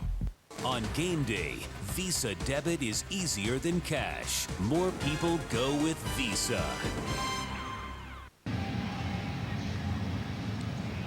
Back in Atlanta, our Avatar game summary. Well, I think the most important thing that happened in that first half, as you look at the stats, was the goal line stand by the Philadelphia Eagles at the end of the half. Just throw out all the numbers, all the stuff that's up there on that board. Really what happened was Atlanta had an opportunity after playing a very poor first half to be one possession out of this game. And with 4 shots to punch it in, from starting at the 1-yard line, they couldn't do it. So a great job by that Eagle defense, kind of rescuing that first half. Avatar in theaters December 18th. Eagles will get the ball to start this second half. And offensively, Philadelphia, Darryl, in the red zone 4 times, came away with only 1 touchdown. Well, one of the things that we've seen from Philadelphia over the last month is they have these lulls during the course of the game, and they're having a tough time playing 60 minutes of football. We saw it last week against the Redskins in the third quarter, and we kind of saw it in bits and pieces throughout that first half. They've got to develop that ability to knock out an opponent when they're playing well during the course of the game, and the other team is struggling. Atlanta struggled the entire first half, and if it wasn't for that save by the defense right at the end, we're in a one-possession game right now. First and 10 from the 20-yard line. McNabb on the slant, complete for a first down to Macklin. Gain of 13 out to the 33-yard line. Goose? You know, I had an opportunity to talk to Mike Smith going in about, you know, his decision to go for it on 4th down. And he said, listen, Goose, I don't know if we'll ever be down there again. I got to try and go and put 7 points up. And, you know, I'm going to stick by my decision. Personally, I thought it was a good decision, too, Darryl. The way the first half was going, Tony, I couldn't agree with Mike's perception on that anymore. You never know when you're going to get an opportunity to be inside the 5 again. Nice cutback move by Weaver, and Leonard Weaver picks up 12 more yards out to the 45. Leonard Weaver's like the deciding factor today in this game. I mean, he's had some great runs right here. That nice cut back. He goes when he decides he's going to go upfield. He lowers his shoulder and gets it done. This cut right here, just, I mean, Eric Coleman's got him right in his sights, and just a nice quick, I mean, doesn't stop his feet. I mean, for a big guy, he's got great light feet. 98 yards in all for Weaver today. On the 45-yard line, McNabb spins, and then he throws it into the ground in the direction of Weaver. This is such a good job by Jonathan Babineau on this play. It's really up to the defensive lineman to shut down the screen. Watch 95. It's the double screen. You fake it one way, you come out the other side. Jonathan Babineau is in Leonard Weaver's hip pocket. That's a great job of recognizing the screen and then retracing, getting back, picking up the element of the screen. You're looking for a running back number. Ineligible receiver downfield offense, 67 and 72. 5-yard penalty, repeat first down.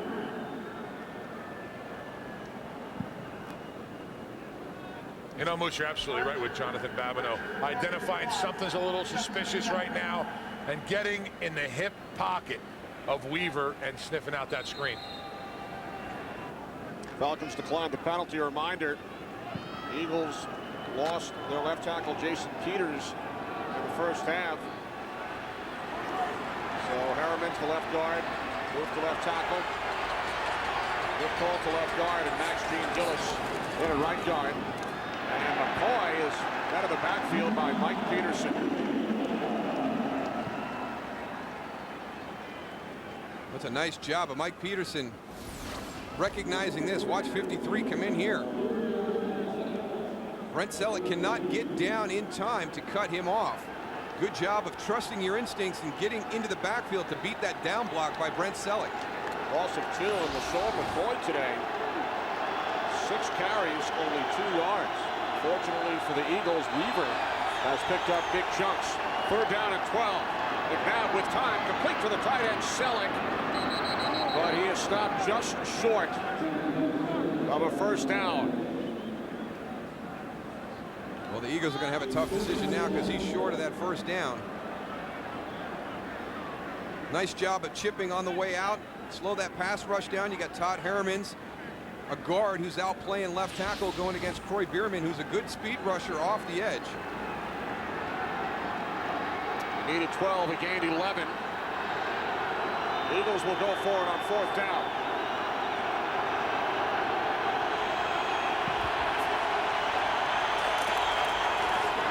Oh, who's that? Eldra Buckley. It will depend on the spot. Jonathan Babineau almost pulled it off, Goose. He submarined through there and was in the backfield quick. He got the penetration they needed. They just need that linebacker coming over the top. Watch 95 get into the backfield. Watch the surge. He'll come through, and he's right there, but he's on the ground. You see 95 right there. Gets a shoulder into the knees of Eldra Buckley, but can't get him down. That's a great job. And as you pointed out, Tony, there was just nobody behind him to stop that pile from moving. You need a guy down low getting the penetration, and the linebackers up top stopping the momentum. So Buckley has scored a big touchdown last week. Picks up the 1st down on his first carry today. And now McNabb fires as he was hit. And the catch is made for a 1st down at the 30-yard line by Jason Avant. 15-yard pass play. Now, you don't expect your quarterback to get hit on this one. This is one of those max protections. You've only got 2 guys out on the route. It's a double route. That's why it's max protection, because it's going to take a while to develop.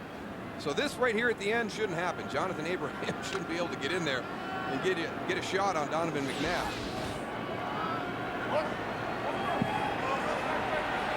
First and 10 from the Falcons' 30-yard line. McNabb complete to Avant again.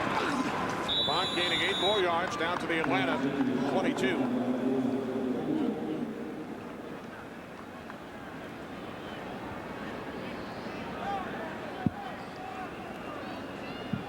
Getting into that part of the field, the Eagles have done well moving the ball between the 20s, but when they've gotten down into the red zone, things have started to bog down for them.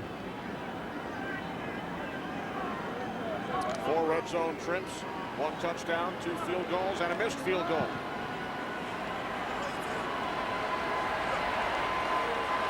Four wide receivers, 2nd down and 2. The screen to McCoy. 1st down inside the 15 to the 13-yard line. LaShawn McCoy gains 9. Well, we saw the last time they ran a screen how well Jonathan Babineau did it kind of feeling it. This time it's a better executed screen by the Philadelphia Eagles. And you see how they're able to get Jamal Jackson, Nick Cole out there in front. And those guys just turn and run north and south. Don't try and make any moves on anybody. Run north and south, throw your big bodies at the defender, let the running back make his cuts off the adjustment of the defenders. 10th play of the drive for the Eagles. The slant to Macklin. And Jeremy Macklin gains 7 down to the 7-yard line.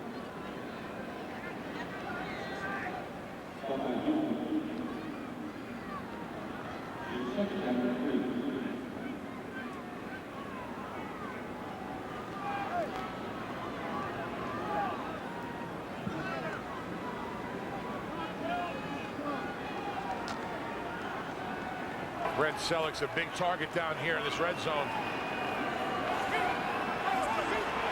He has 8 red zone receptions, Goose, 4 touchdowns. Weaver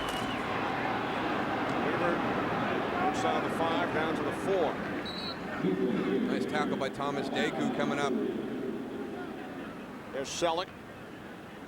Suffered a sprained thumb last week, and then during the week, able to sign a 6-year contract extension despite that sprained thumb. The Philadelphia Eagles being very proactive, and it's been their MO for a while now, is extending guys that they think are kind of on the verge of having that breakout season and not allowing them to get to the free agent market. Right now the Eagles only need about 1.5 feet to get the 1st down for Michael Vick at quarterback. 3rd play today for Michael Vick. Inside the 5 to the end zone. Touchdown, his first of the season.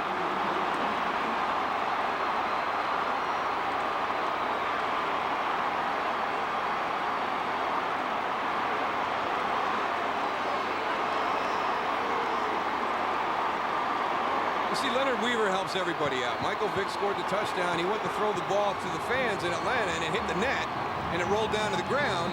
The more you Weaver ran over and got it and threw it back into the stands. The more you can do. He does it on and off the field, Weaver. Great job. I got it to the guy who was wearing the Michael Vick jersey in the stands. Michael Vick said during the week he would love to score his first touchdown as an Eagle here in Atlanta, where he started 34 games for the Falcons, and he has done just that. 20-0, Philadelphia. You know that other airlines charge up to $20 just for your first bag? That's ridiculous. That's crazy. They charge up to $30 for your second bag. And my kids, too? Your kids' bags, too. So imagine there's you, your wife, your kids, and you all have bags. Somebody's not going on this trip. If you're planning a trip, remember, bags fly free only on Southwest. Save up to $100 or more, maybe a lot more. Well, how about if I just send my bags on vacation and I'll stay home? Right? What if a moment standing still could be just as beautiful when it breathes? If some moments preferred to take their time. If photography moved us and we moved photography, and we could all see beyond the still. Moving photography in 1080p Full HD. Pioneered with EOS. Box is sponsored by Southwest Airlines. Go to southwest.com, grab your bag, it's on. By Walmart. Christmas costs less at Walmart. Save money, live better, Walmart. By Visa. Visa debit is easier than cash. More people go with Visa. And by AT&T. Your world delivered. Back in Atlanta, where moments ago Michael Vick scored his first rushing touchdown since October of 2006. That's a great drive by this Philadelphia Eagle offense. Their defense makes the big stop going in at halftime. 12 plays, 80 yards. Akers kickoff taken at the 2 by Weems. Weems brought down just shy of the 30 by Quentin Michael. One more look. Vick to the end zone in Atlanta.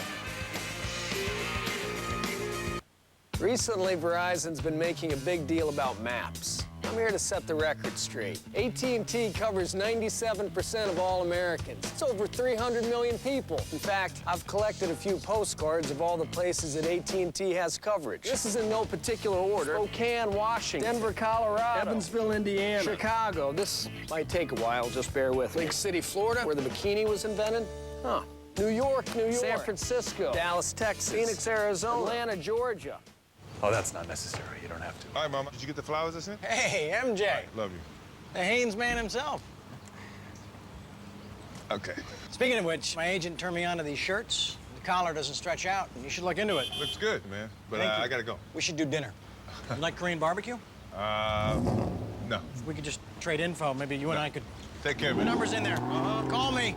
Anything else I can get you? You can get me a new phone. Look for Haynes bonus packs, the perfect gift for the holidays.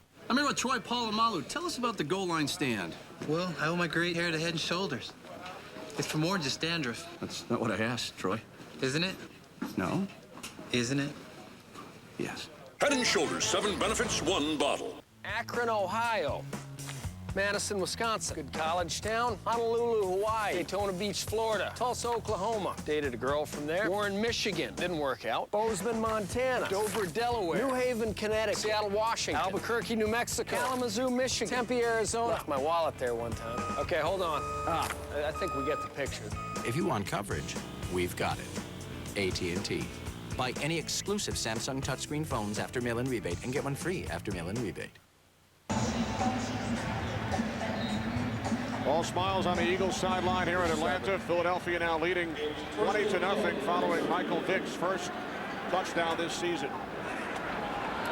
Now Chris Redmond and the Falcons go back to work from their own 30-yard line. That pass for Redmond is behind the intended receiver, Jarius Norwood. It's been so long since Chris has had an opportunity to be the starting quarterback, and one of the things that we don't remember or don't think about is You know what, we talk about mental reps. The more practice the starter's going to get them, and you've got to be prepared to go in at any time. Matt Ryan's going to get the majority of those snaps. And one of the things that Chris talked about last week was getting used to the play coming in and the communication and down and distance and play clocks and a lot of the other minutia that goes along with playing the quarterback position that you only experience as the starter. And I'm just wondering, you know, can you get rid of all that in 1 week? Could he have really kind of all of a sudden acclimated himself in that Tampa Bay game to all the other things that go along with being the starter on game day? Or is it going to take him some time to get into a rhythm? Is it too much to expect for Chris to come out here today and play efficiently? Especially against an Eagles defense that's going to put as much pressure and try to disrupt you as much as possible. 6 starts for the Ravens in 2002, 4 starts for the Falcons in 07. Redmond's pass is caught by Roddy White. Sheldon Brown made the tackle. The 6th completion for Redmond. 4 have gone to White, the other 2 to Gonzalez.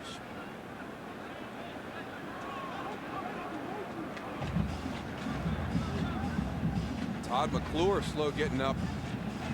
Well, I tell you now, all of a sudden you lose, you know, Harvey Dahl, your right guard, is out. Todd McClure very slow getting up. McClure making his 124th consecutive start.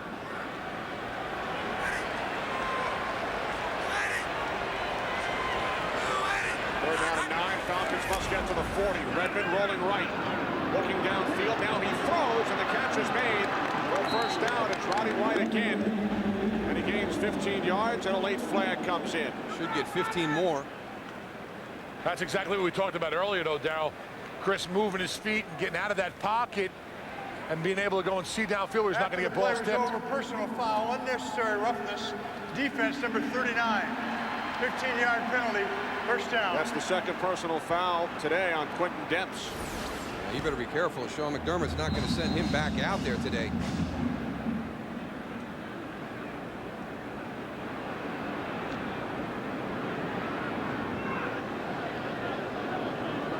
I don't know about that one. Yeah, that's you know what?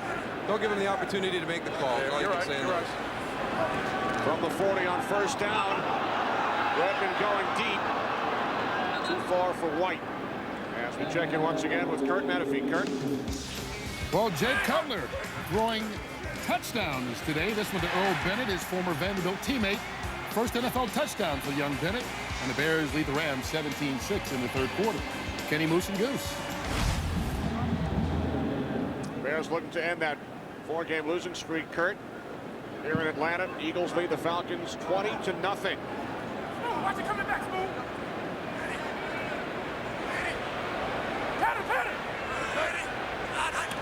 2nd and 10 from the 40. Off the fake.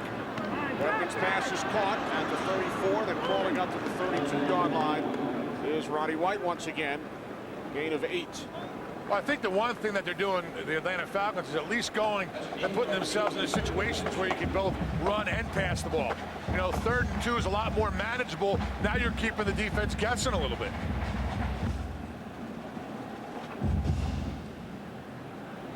It's tough to make a defense guess when it's 3rd and 13 or 3rd and 16.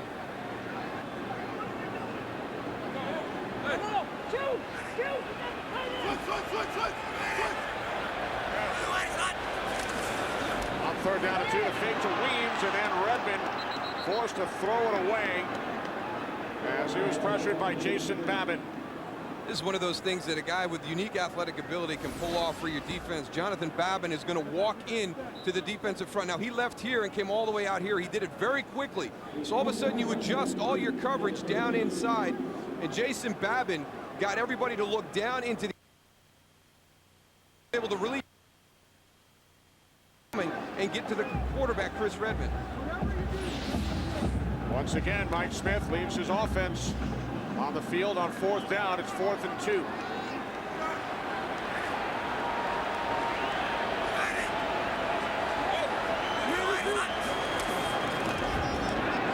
Redmond on 4th down, and the pass is caught by Gonzalez. Well, the Falcons now 2 for 3 on 4th down today as Gonzalez picks up the first. Seems like when Chris Redmond gets out of the pocket, Darryl, he's a completely different passer. You watch right here, he scrambles to his left and sees Tony Gonzalez right there in the flat. Yeah, the big thing, Tony, is just changing that launch angle. We've seen the Eagle defenders being able to get to Chris Redmond because they know where he's going to be when he's going to throw the ball. If all of a sudden you start to dash the pocket or move the pocket, you're in a different spot. On the 27-yard line, the play blown dead, a false start. False start, offense, number 84, 5-yard penalty. It's first down. Roddy White. Roddy White comes down on a nice motion, but he just makes a movement to the line of scrimmage, and you can't do that. That's the offsides. Watch it right here. He goes and motions in. That's fine. That's fine. You cannot go towards the line of scrimmage, and that little step right there cost him the offsides. Now 1st and 15 from the Eagles' 32.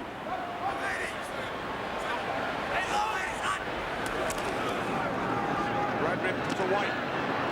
And a terrific tackle made by Macho Harris as White on his 7th reception of the game loses a yard. He's had a nice game this afternoon. He's been matched up with Tony Gonzalez on a number of occasions, one-on-one. Has played very physical, and here he is again. That quick little screen outside. Roddy White's a big receiver. He recognizes it, attacks it, so Roddy White doesn't have the time to pick him up and make a move on it. Macho Harris, rookie 5th-round pick out of Virginia Tech. 2nd down and 16 as that is deflected and nearly picked off by Will Witherspoon. That's the 2nd one today for Will Witherspoon.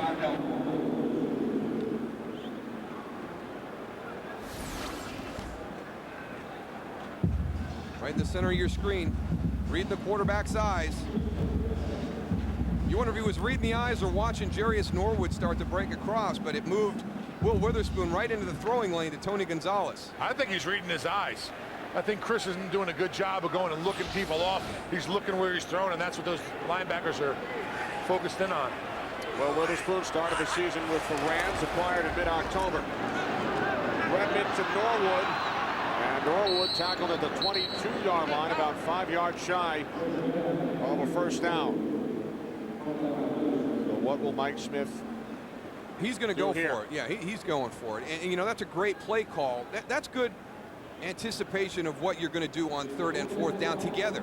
You know, sometimes we see a play like that, and then all of a sudden they're deciding what they want to do on 4th down.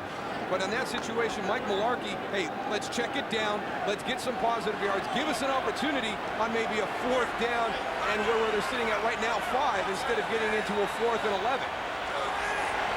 Falcons 2 for 3 on 4th down.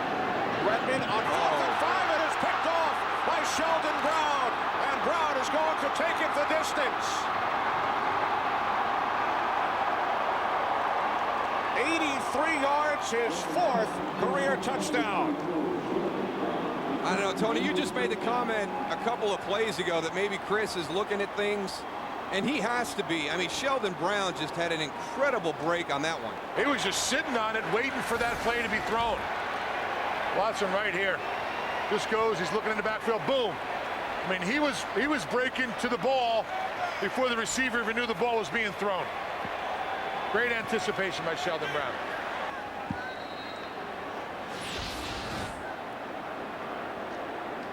The 3rd touchdown scored by the Eagles defense this season.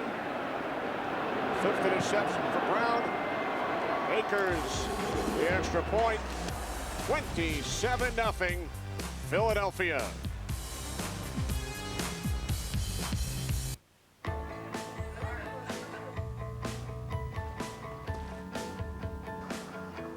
There's nothing like a family get-together during the holidays. Good food, fun, and a little sibling rivalry.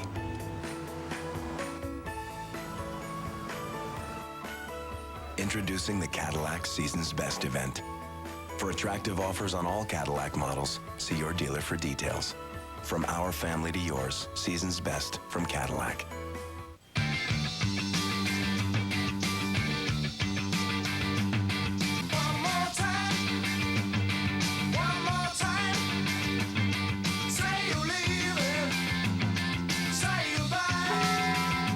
It's for me. What do you think it is? It could be the Wii you wanted. Or a big box of meat. It's the most wonderful time of the year, and Walmart's here to help. Starting Saturday, December 5th at 8 a.m. through December 11th, purchase a Wii console for $199 and get a $50 Walmart gift card. Find more specials at walmart.com/holiday savings. Save money, live better. Walmart. You'll never guess what it is. Not in a million years. Guess. Football, $25. You won't get it. Mouth guard, $10. Put it in. Try it. See how it fits. First aid kit, $40. Yeah, Coach said you got cut. What? Getting them something they'll actually enjoy. Oh, cut. Priceless. This year, find the perfect gift for everyone you know with MasterCard's Gift Finder at Priceless.com. It's a football. I told you. Today's game on Fox is sponsored by Cadillac. From our family to yours, season's best from Cadillac. Today's aerial shots brought to you by Direct TV as we come to you from the Georgia Dome in Atlanta, where the Falcons have not lost this season. They have won their last 8 home games. Their last home loss came over a year ago against the Denver Broncos, but Sheldon Brown's 83-yard interception return for a touchdown has extended the Eagles' lead to 27-0. I think that hamstring's feeling okay, Goose. Yeah, it looks a lot better than it did earlier. Sheldon Brown's 5th pick of the year. Samuel has 7. First time the Eagles have 2 quarterbacks with 5 interceptions each since 1950. Well, that's what this defense has always been built on, scoring points and taking the ball away. Coach Romeo, these Coors Light cold activated cans just told me the beer's cold. And they told me they were excited and they were happy. Wait, the cold activated cans told you they were happy? Sure. Did the cans tell you anything else? They said congratulations. When the mountains turn blue, your beer is cold and ready for kickoff. Coach, if all of your cold activated cans can talk, what happens when you open your fridge? Generally, there's hoopla involved. Hoopla? Right now, Mrs. Jones is freeing herself from restrictive calling circles and switching her entire family to Sprint. That way, her daughter isn't limited to lame calling plans. Her son can talk all day long. And while on the Sprint network, if her husband pocket dials any mobile phone nationwide... Oh, this is Flavor Flav. Who's this? It's no big deal.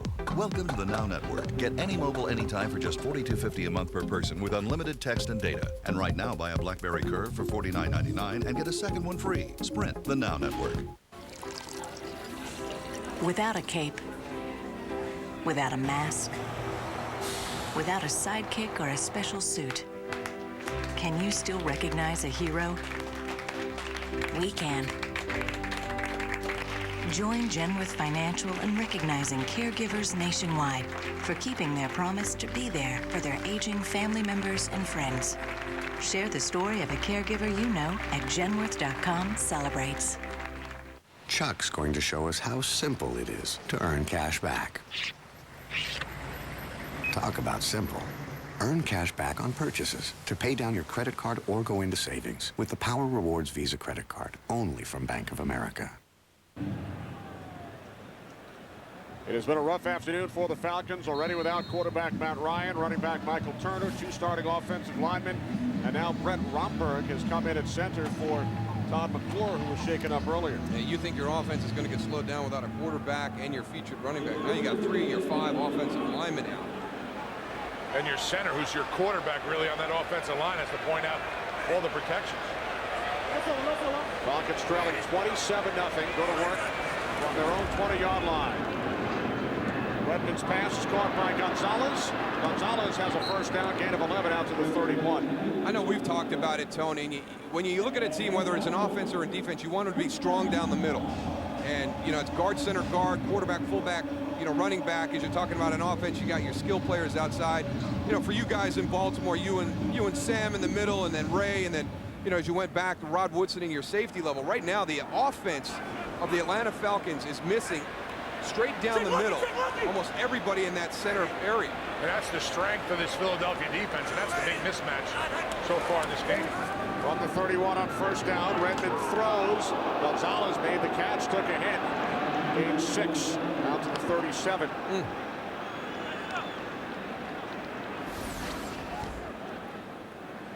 Old school. Tony Gonzalez right here takes the shot and never lets the defensive back know that he had a good shot at him, but he's feeling it right now. That was Sheldon Brown unleashed one on him. But shoulder to the chest, you know, we've seen it a couple times in the game today. That's how you do it. Don't get the 15 yards tacked onto it. Norwood. Darius Norwood out to the 43-yard line. You saw the note just prior to the play. Tony Gonzalez has set a new franchise record for receptions by a Falcons tight end, Algie Crumpler, 65 back in 2005. Gonzalez approaching 1,000 for his career, which will certainly land him in the Hall of Fame. He's a 10-time Pro Bowler. 6 catches today, 983 during his 13 seasons. Number 43, Redmond looking for Roddy White. Kurt, what's going on with the Saints and the Redskins? Well, the question is, could the Saints be the first undefeated to go down between themselves and Indy? This is Devin Thomas with his second score of the game. Third touchdown pass for Jason Campbell, and the Skins are up by 10 in the third quarter over the heretofore unbeaten Saints. Can he move some goose? Now remember, the Redskins led the Eagles by 8 in the fourth quarter last week. The Saints, even if they lose today, they clinch the NFC South with an Atlanta loss here. I think one of the things that makes the New Orleans Saints a very, very dangerous team is their confidence to come back from a deficit like that. Redmond in trouble on second and 10. He loses the football, but it's recovered by Norwood. The pressure from Jaquay Parker forcing the fumble.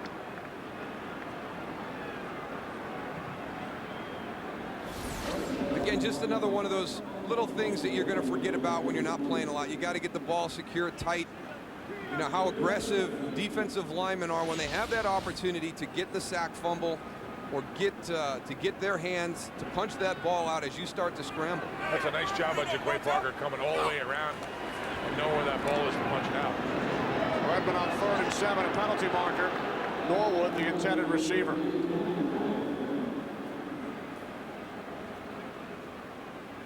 Pass interference, defense number 91.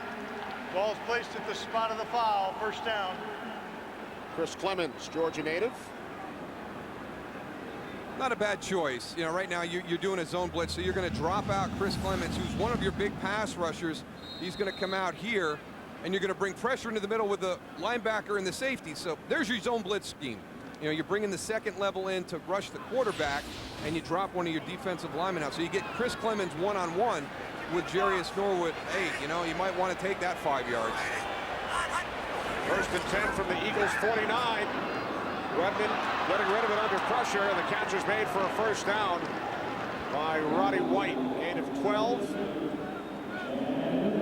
with under a minute remaining, third quarter.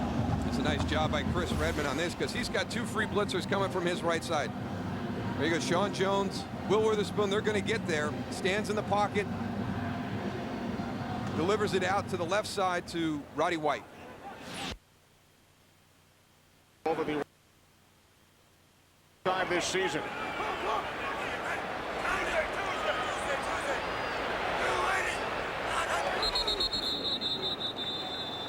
Ball start, offense, number 84. 5-yard penalty.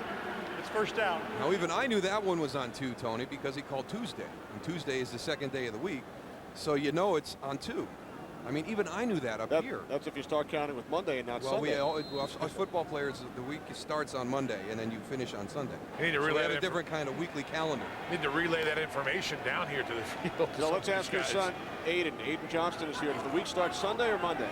Which one is it in your calendar? He's not sure.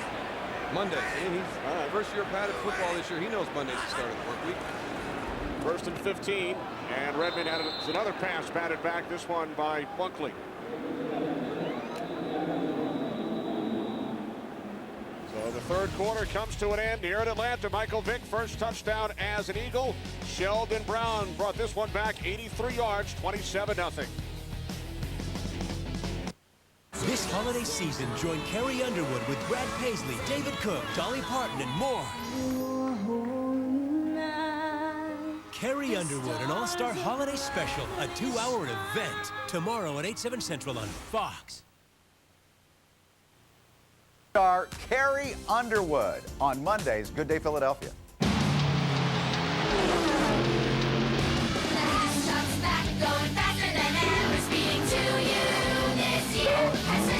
For 2009, Hess gives you 2 cars in 1. A race car with flashing lights and a roaring sound, and a pullback racer that breaks all our speed records. Only $24.99 at Hess stations, Energizer batteries included. Going faster this year, Hess race cars here.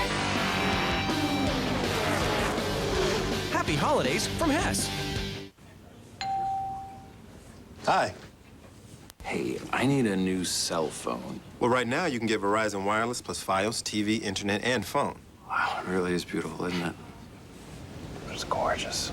Who would know? No one would know. Would anyone know? Hey, buddy. What are you doing here? Well, I believe that answers my question. Get Verizon Fios TV, internet, and home phone, plus Verizon wireless service, and save $14.99 a month. Plus get $150 back, only from Verizon. After 19 years in pro football, I thought I'd done it all. But I never had to close a 3-inch cut with one hand. I never needed to change 4 tires in under 10 seconds. And I never stopped a 100-mile-an-hour line drive. Until now. Join Junior as he does the jobs that make sports work. Sports jobs with Junior Saban. All new series on Versus. Check TV listings or Versus.com. I thought I had the toughest job in sports. I had no idea.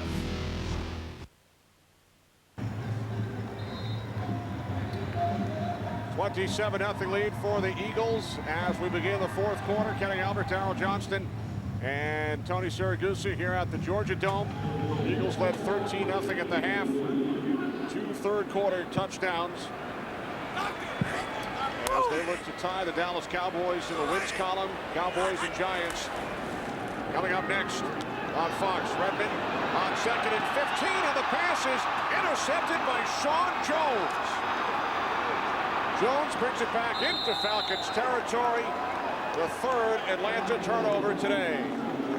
You know, they've been bringing pressure quite a bit here in the second half, and that's an opportunity for the offense to make big plays, but they've all gone against them. Chris Gokong impacts that throw, and it's picked off by Sean Jones. Don't leave those marginal friends off your gift list. Go to bkdollarholidays.com and get them a card. The dollar inside gets them a quarter-pound double cheeseburger. The card lets them know you almost care. So happy holidays, creepy neighbor. You too, Mr. and Mrs. What's-your-face? Hey! Neighborhood crime watcher. And that guy you played squash with. Once. Because everyone deserves something special for the holidays. Something so special it costs $1. Hi there, I'm Jack. And a while back, I got an idea right in there. You know what it was? Make my PC simpler. So what did? I passed it along to Microsoft. Next thing you know, Windows 7 and this new Snap feature. Now, if I'm working at 2 things at once, I just drag this over here, Snap. Simpler. Pretty much exactly what I told him. I mean, I'm not trying to take all the credit. He called his mother. Of course I called her. She needed to know this.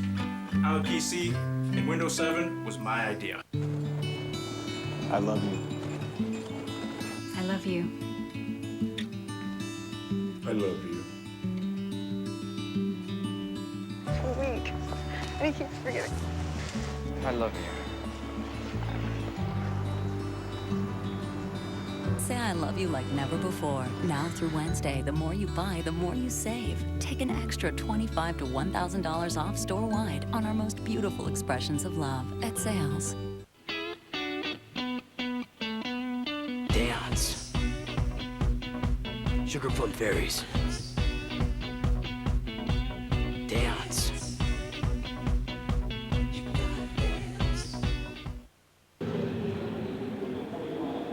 Sean Jones grew up right here in Atlanta, attended the University of Georgia. His 2nd interception this season. 2nd today by the Eagles. 1st and 10 from the 45 as McNabb is sacked back at the 50-yard line by Croy Bierman.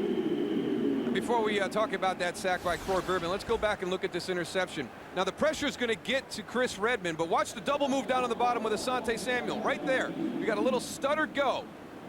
Now, that throw is affected by the blitz, and it's able to be picked off. But you wait all day for that opportunity, and I don't know, it's 27-0. I might have wanted to get to that double move earlier on Asante Samuel. Tony talked about it at the top. He's very aggressive.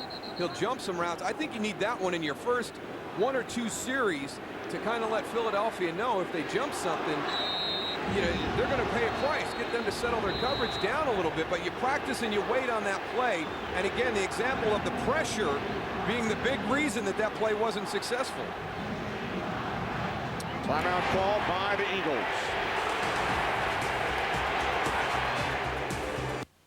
All right, so you're driving down the freeway doing about 60 when you notice the guy next to you is steering with his knees, eating a cheeseburger and talking on the phone.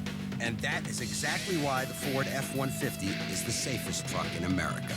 It's got a high-strength steel safety cage, side impact airbags, safety canopy, 5-star crash rating, and roll stability control. Because it's not just crazy out there, it's certifiably insane, okay? It's not just a pickup truck. It's a Ford F-150. Hi, Mom! Merry Christmas! Since you can't be here, I wanted to show you what your father and I have done around the house. Dad just finished putting up the Christmas tree. We got it at Lowe's. And we'll put up the mirror once the paint dries in here. Just wait till you see what we did outside. Surprise! I'm home! From simple home improvements to festive decorations, Lowe's can make your home the happiest place this holiday season. All at our everyday low prices, guaranteed. Lowe's, let's build something together. Should a phone be pretty? Should it be a tiara-wearing, digitally clueless beauty pageant queen? Or should it be fast? Racehorse duct taped to a Scud missile fast. We say the latter, so we built the phone that does rip through the web like a circular saw through a ripe banana. Is it a precious porcelain figurine of a phone? In truth, no. It's not a princess. It's a robot. A phone that trades hairdo for can-do. Today's game is sponsored by the Ford F-150, built Ford tough. By Subway. Hurry to Subway for the new $5 footlong chicken marinara melt. Subway, eat fresh. And by Bud Light, with the just right taste that's not too heavy, not too light. The difference is drinkability. Back in Atlanta with the Eagles leading the Falcons 27-0. Michael Vick back on the field. He's scored a touchdown. This is fourth snap, 2nd and 15 from midfield. Off the play fake. Vick looking to throw. He fires downfield. And a penalty marker as the catch is made by Reggie Brown at the Falcons' 6-yard line. 44 yards from Vick to Brown. Vick's longest completion of the season. Pass interference defense, number 20. The penalty is declined. The play results in a first down. Well, Atlanta fans are used to seeing this little bootleg out the back door, and then here comes that arm. He may be a little bit slower, but there's that familiar motion. Got to get it out a little bit farther. He might have had a touchdown to Reggie Brown. And at the end, number 21, Chris Owens, he's still down on the field. He hurt.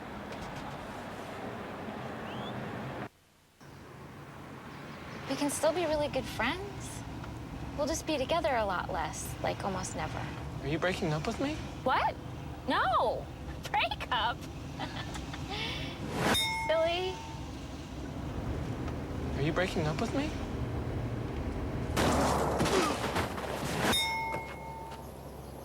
Not too heavy, not too light. Bud Light.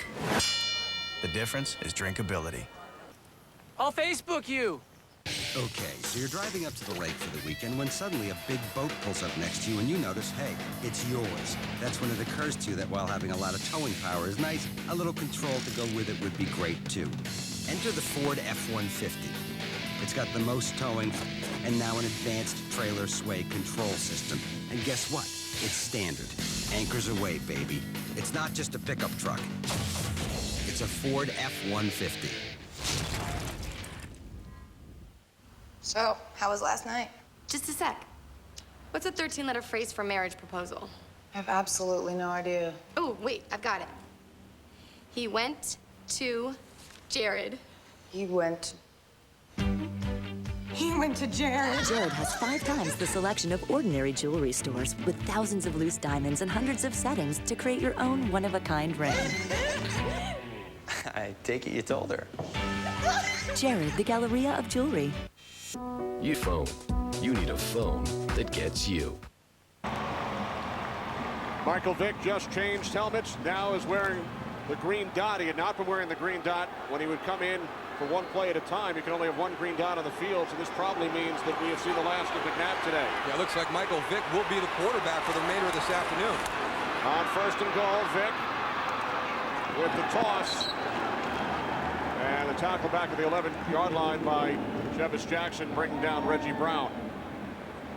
So the Eagles with a 27-0 lead. Michael Vick with a touchdown in the third quarter. The fans were chanting, "We want Vick," a couple of moments ago, and they've gotten their wish. That's kind of one of those stories that you really can't write. You come down to Atlanta, where Michael Vick was the first overall draft pick down here for this franchise, and you come in and you play well. You get up 27-0, and as the chance started in the third quarter, Andy Reid calls the timeout, brings Donovan McNabb over. They make the exchange, and now what we really get to do, we get to see an opportunity with Michael Vick as the quarterback who'll be able to stay in. I think this is where you'll be able to evaluate his performance now, because he gets to stay in and be involved in the flow of the game. Vick inside the 5. And he took a hard hit from Jackson. Third and goal upcoming. You got to have that hit once in a while, man. Get them butterflies out there, get back in the swing of things. And Michael Vick, I think, lugged getting hit on that particular play. Oh boy, I tell you what, he used to be real elusive, and today he's had a couple of physical finishes on his runs.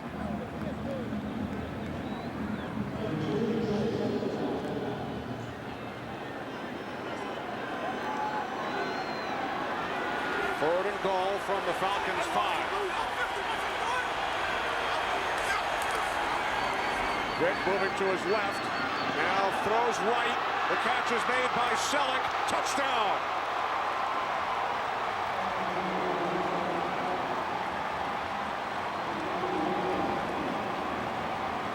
First touchdown pass of the season for Michael Vick.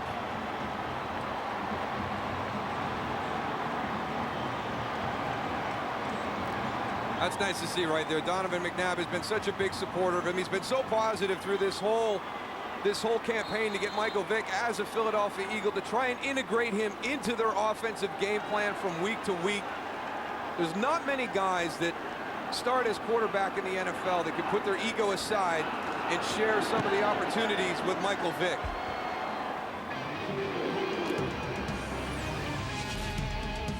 A rushing touchdown earlier. And now Brent Selleck on the pass from Vick.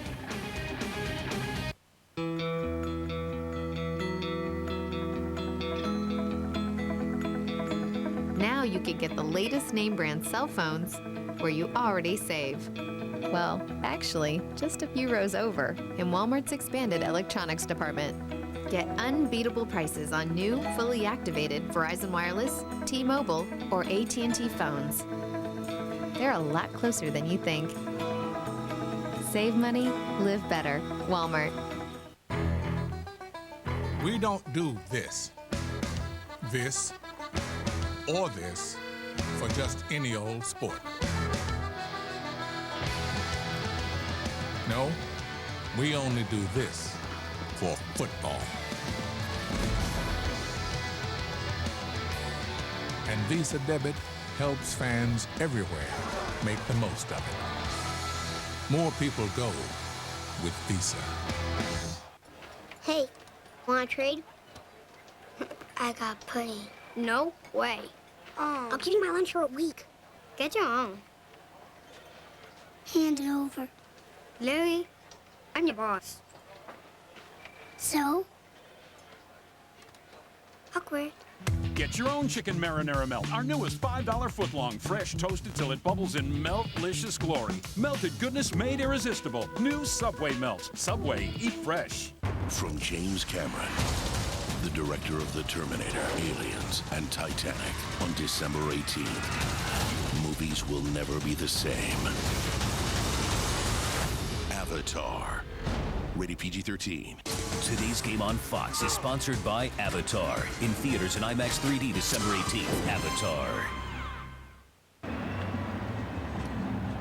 Michael Vick a factor in 2 of the 3 Eagles touchdowns in this second half. Looks like the medical staff will check out his hand. 11th time a rushing touchdown and a passing touchdown in the same game for Vick.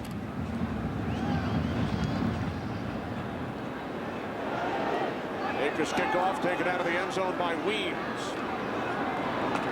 And Eric Weems runs into the arms of Chris Gokong shy of the 20.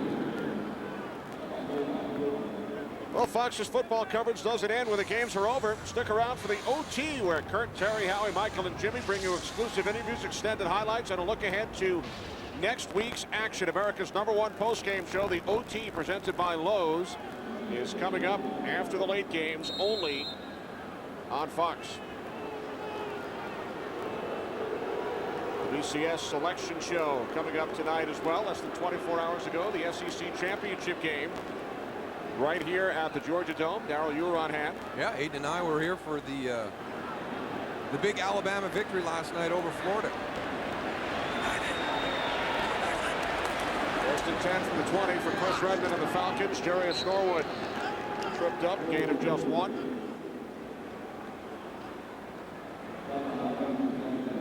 There's the Falcons backup, John Parker Wilson. We saw him at the Sugar Bowl last year, playing for the University of Alabama. I had a chance to talk with him before the game today, too. He said he was able to get over for a little bit, but then had to get back to the hotel for meetings, and he was real excited. It's the opportunity that Alabama has now, and I'm sure as everybody's thinking it's going to be the University of Texas versus the University of Alabama for the BCS championship. We'll make that official later on today on Fox. On 2nd and 10, Redmond throws, and Sheldon Brown got a hand on it. Talking about Texas, Texas is very lucky they had 1 second left in that game last night, Darrell. You know, that game was over. Wow. I thought it was commonplace. You always play for the 46-yard field goal off the left hash at the end of the game. Yeah, I mean, that's what everybody does. And you let that ball hit out of bounds right with like maybe a half a second left. There was a bunch of those around here last night. I saw a guy dressed in head-to-toe houndstooth last night leaving the game.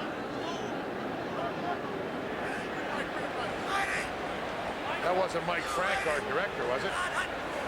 No, this guy carried it off a lot better. On 3rd and 10, Quentin Demps nearly came up with the pick.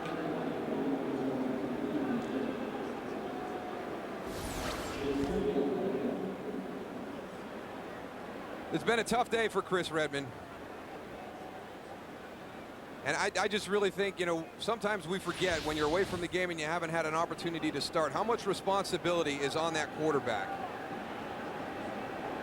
And this Philadelphia defense, they can make somebody who's been out there on a regular basis have a tough afternoon. Macklin. Jeremy Macklin to the 32. Ball came loose.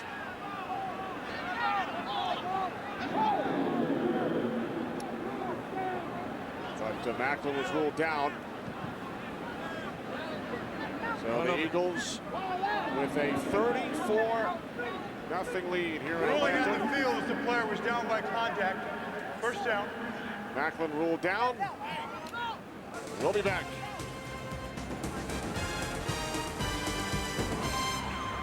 It gets about 350 miles to a tank. I was going probably once a week with my other car, and now it's like once every other week. That's like 50% savings, I guess, right there.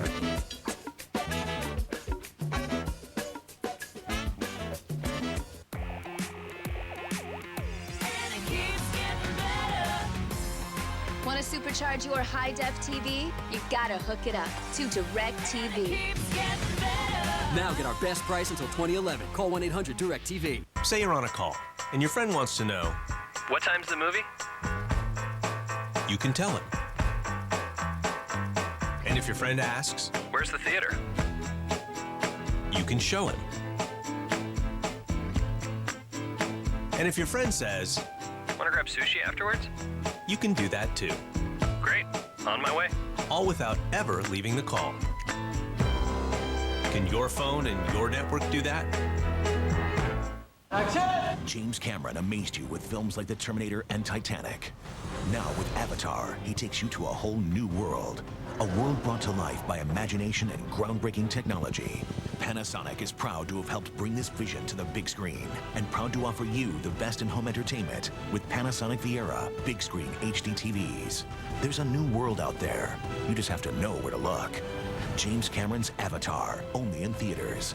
Panasonic, ideas for life.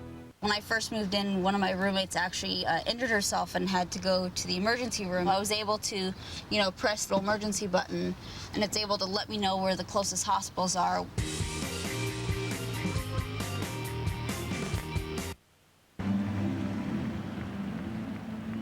There's Michael Vick. He was in for 7 snaps today. Ran for a touchdown, threw for 1.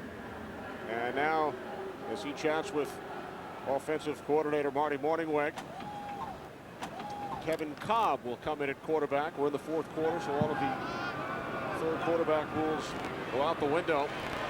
But here's Cobb, who became the first quarterback in league history as he hands off to Eldrin Buckley. First quarterback in league history to throw for 300 yards in each of his first 2 starts earlier this season against the Saints and the Chiefs. Well, Michael Vick led the Philadelphia Eagles back out onto the field. A little bit of a mixed reception in the beginning, but I think deep down inside, everybody excited for him to have the type of day that he's had. 1 rushing touchdown, 1 passing touchdown. And I know he's upset right now because I think he had an opportunity to finish out this game, but we just saw him with that wrap on his right thumb. So on that 1 scramble where he got hit pretty hard, looks like he injured that thumb also. Ran for 17 yards and was 2 for 2 in the air as Buckley is tackled by Grimes. Looks to have an Eagles first down. New Orleans trailing by 10. Redskins lead the Saints. The Redskins might be 3-8, but they might be the best 3-8 club of all time. You talked about their last 3 games and the success they've had, despite losing to Philadelphia last week. They beat Denver a couple of weeks ago. 1-point loss to Dallas. I mean, let that one slip through the fingers. So it seems like the more people that Washington loses, the better they play. I mean, it all started here too. The second half of this Atlanta game, about 4 weeks ago, was when everything kind of changed. Now they don't have any validation for all their hard work. They've got the 1 victory against the Denver Broncos, but they have played very, very well. Buckley into Falcons territory.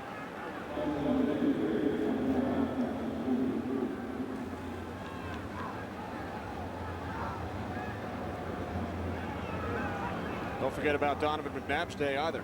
Yeah.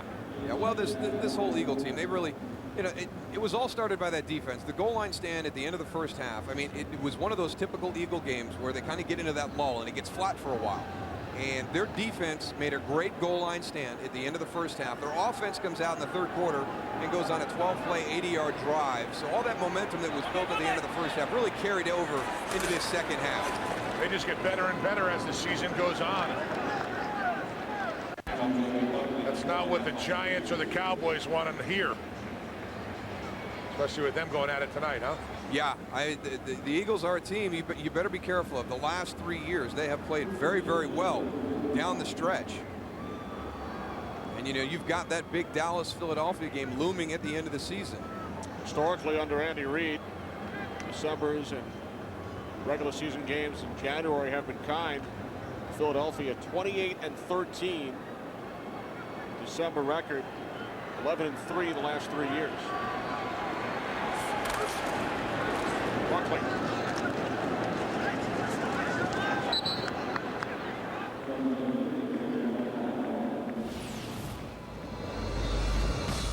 Start to take a look as this playoff picture starts to get a little bit clearer. There's your division winners right now, or your division leaders at this point. Green Bay and Philadelphia kind of lead the way as the wild cards, and that's why this was such a huge game for the Atlanta Falcons, sitting at 6-5 with the Philadelphia Eagles. It is going to be very, very difficult for the Falcons down the stretch. This is with a win today. Eagles go to 8-4. Falcons would drop to 6-6. Remember, the Falcons have never had back-to-back winning seasons in their 43-year history. They finished 11-5 a year ago under first-year head coach Mike Smith and rookie quarterback Matt Ryan. Eagles all smiles. And guess who will be visiting Atlanta next Sunday? The New Orleans Saints. Potentially coming off a loss. Exactly. And how about the Redskins leading New Orleans in the fourth quarter? Could be the first team to knock off the Saints. Think back to the earlier portion of this season. The Redskins were the first team to lose to both Detroit and Kansas City. Imagine if they're the first to beat the Saints. Well, the beginning of their schedule was the easier part. If you're kind of one of those people that looks at things when they're sitting there, the first half of the Redskins schedule was where they needed to put themselves in position because they had a really, really tough second half of the season, and they were unable to do that. And really, you know, the NFC East in general, there's a lot of interdivisional games down the stretch in this NFC East. Redskins beat the Rams by only 2. Lost to Detroit, lost to Kansas City, and then started losing players. You can't look past anybody. Not anymore. No way. They will come up and they will bite you. How about the Eagles? They went out to Oakland and lost the game 13-9. Seems like they always, every year, they have that one game that they just don't play well at all, and that was that false start Raider game that you know, nobody would have predicted happened. It's 4th down. False start, Leonard Weaver. Nah, he's just quick. He's lightning quick. That wasn't a false start. What a game for Weaver. And what a pickup during the offseason from Seattle. And nobody really talked about it. I mean, there was so much attention in other places. Well, you talked about it. Well, I mean, Jeremy Maclin, you know, that's exciting. You draft him, and then you make the move for Michael Vick, you know, during the course of the summer. There was a lot of things going on in Philadelphia that Jeff Lurie and his organization, you know, generated a lot of talk and discussion about it. And believe me, Leonard Weaver was not one of them, but he has proved to be a huge asset for this Philadelphia Eagles organization and the team. You know, he had such a great day today, Darryl, and I know you're going to love this. I'm going to actually interview him after this game. There you go. Maybe one of the first Would it be fullbacks. one of the first? I don't know. It is. It is the first fullback, but we'll keep track. Number of fullbacks interviewed by Tony Siragusa. This will be the first. Number of defensive tackles, 7. Any question you want me to ask him? Anything you want to know? How does he handle being in and out of the lineup so much and be as productive as he is? I think that's difficult. I talked to Michael Vick before the game, and he talked about needing to be in the flow of the game to be productive, and I always felt the same way.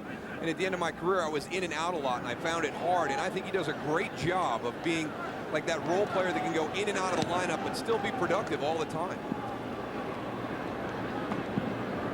Rocca's punt is down inside the 1. Wow. Dimitri Patterson, terrific job to keep it out of the end zone. Well, tonight it's the show sports fans have been waiting for, as the nation's best college football teams will be chosen to play in college football's biggest games. Don't miss the All-State BCS selection show tonight at 8 Eastern, 5 Pacific, following the OT only on Fox. And how about if you're a TCU Horned Frogs fan, how difficult yesterday was to watch Pittsburgh blow that game against Cincinnati. You needed a couple things to fall in place for you yesterday, and TCU, I live down in the Dallas-Fort Worth area, and there's a lot of excitement about the Horned Frogs and what they've done this year, and to have Pittsburgh not be able to close out Cincinnati, and then to have with one extra point, rub it in, Darryl. No, but then you have the UT game later that night. I mean, you needed both of those to fall in place, and how close were you on both accounts?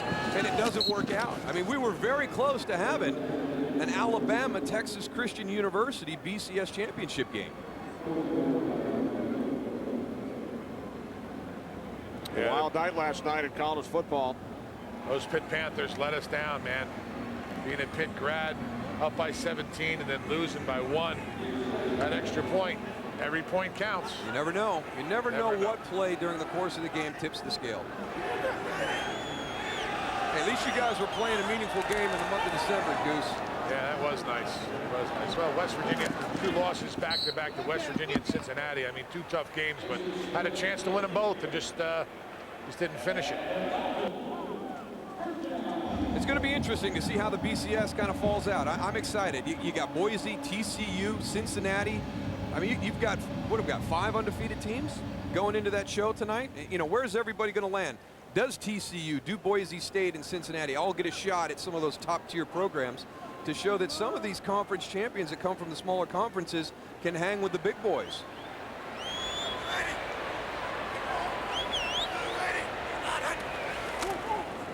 the 13-yard line at Snelling. We saw Utah in the Sugar Bowl last year defeat Alabama, and Utah supporters certainly made a case last year that they should have deserved consideration for the national championship. 13-0. Can't do any better. All you can do is do everything that's within your control and then let the chips fall. And that's what Boise State and Texas Christian and Cincinnati, they all have to do that, because it's going to be Alabama, UT. And we'll just have to see if those other 3 schools can finish undefeated. That's all they can do. Donovan McNabb from your alma mater, Syracuse University. 2nd down and 6. Off the play fake, Redmond to Snelling. And Snelling is close to a 1st down. Joe Mays the tackle. As we approach 4 minutes remaining. Well, this time of year, you like to be able to control your own destiny. It's a phrase you're going to hear a lot of as we move towards the playoffs. And let's look at Philadelphia, an interdivisional game against the Giants. Then San Francisco, interconference against the Broncos. And then maybe this one is just like it was last year. Dallas, Philadelphia, all the marbles last week of the season. The Giants really started out fast, and everybody was talking about them, but the last couple of weeks, I mean, they just look like a completely different team than they did earlier in the season.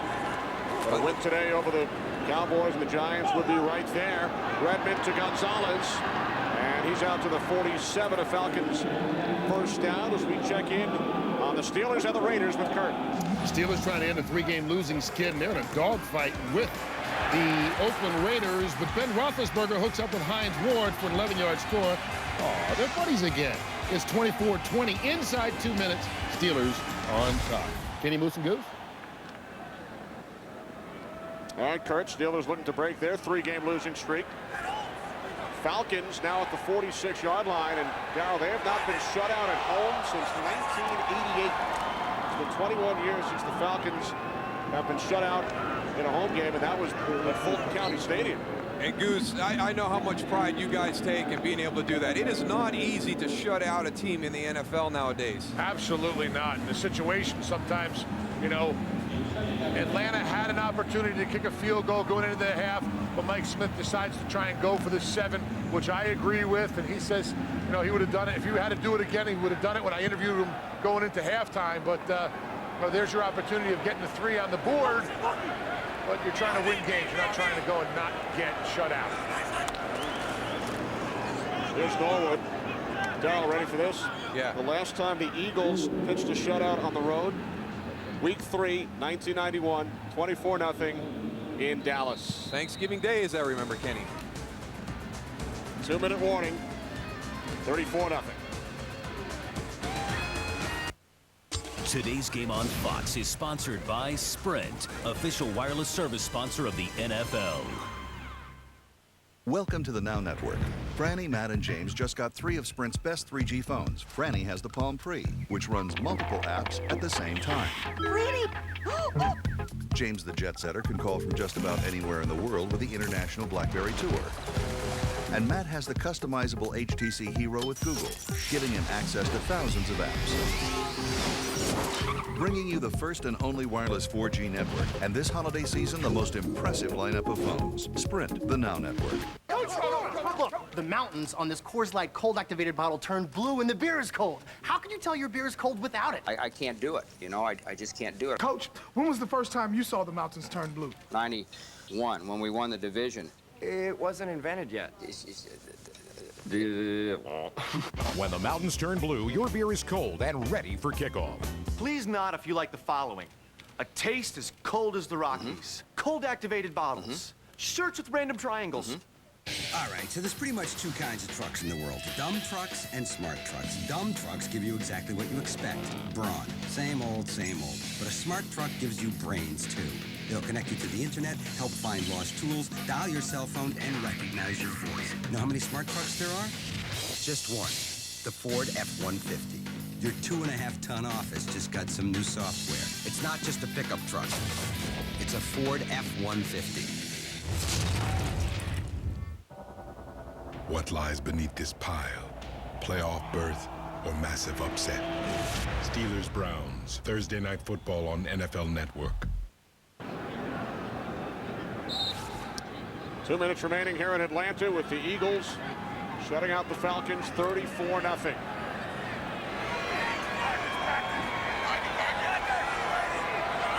Third down and 10.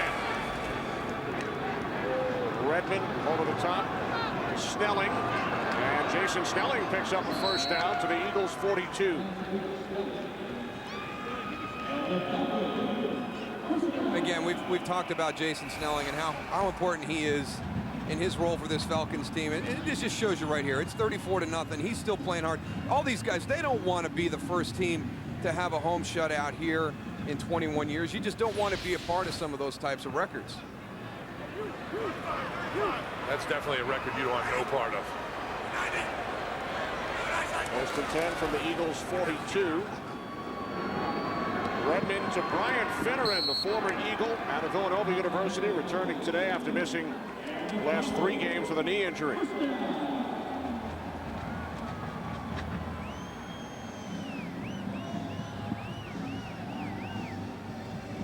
Great job by our entire crew. Producer Barry Landis, director Michael Frank, associate directors Jeremy Green and Darren Foster, the associate producer Chirag Devaskar, our technical producer David M. Hill, the technical director Chris Castro, the senior producer of Fox Sports is Bill Brown, and the executive producers of Fox Sports are Ed Gorin and David Hill.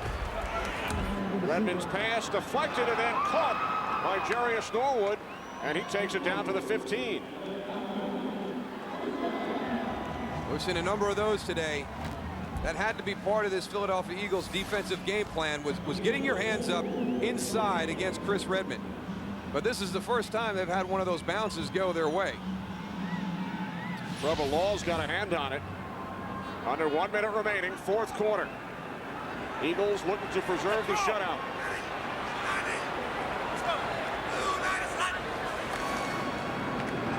Redmond backpedaling now, throws too far for Roddy White.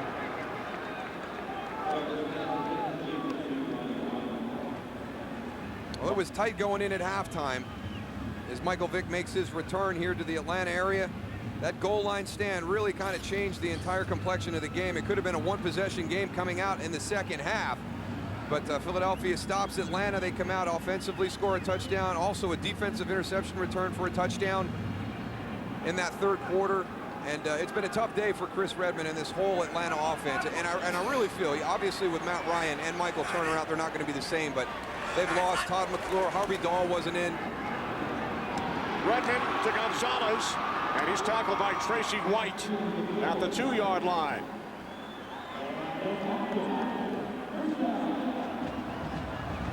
"20 seconds remaining. And obviously, if the Falcons wanted to avoid the shutout, they could have sent on the field goal unit, but they're going for the touchdown. No, exactly. Unfortunately, you could be a member of that team that has the first home shutout in 21 years, but you got to score a touchdown. Here's Redmond to the end zone, and it's Roddy White who makes the catch for a Falcons touchdown.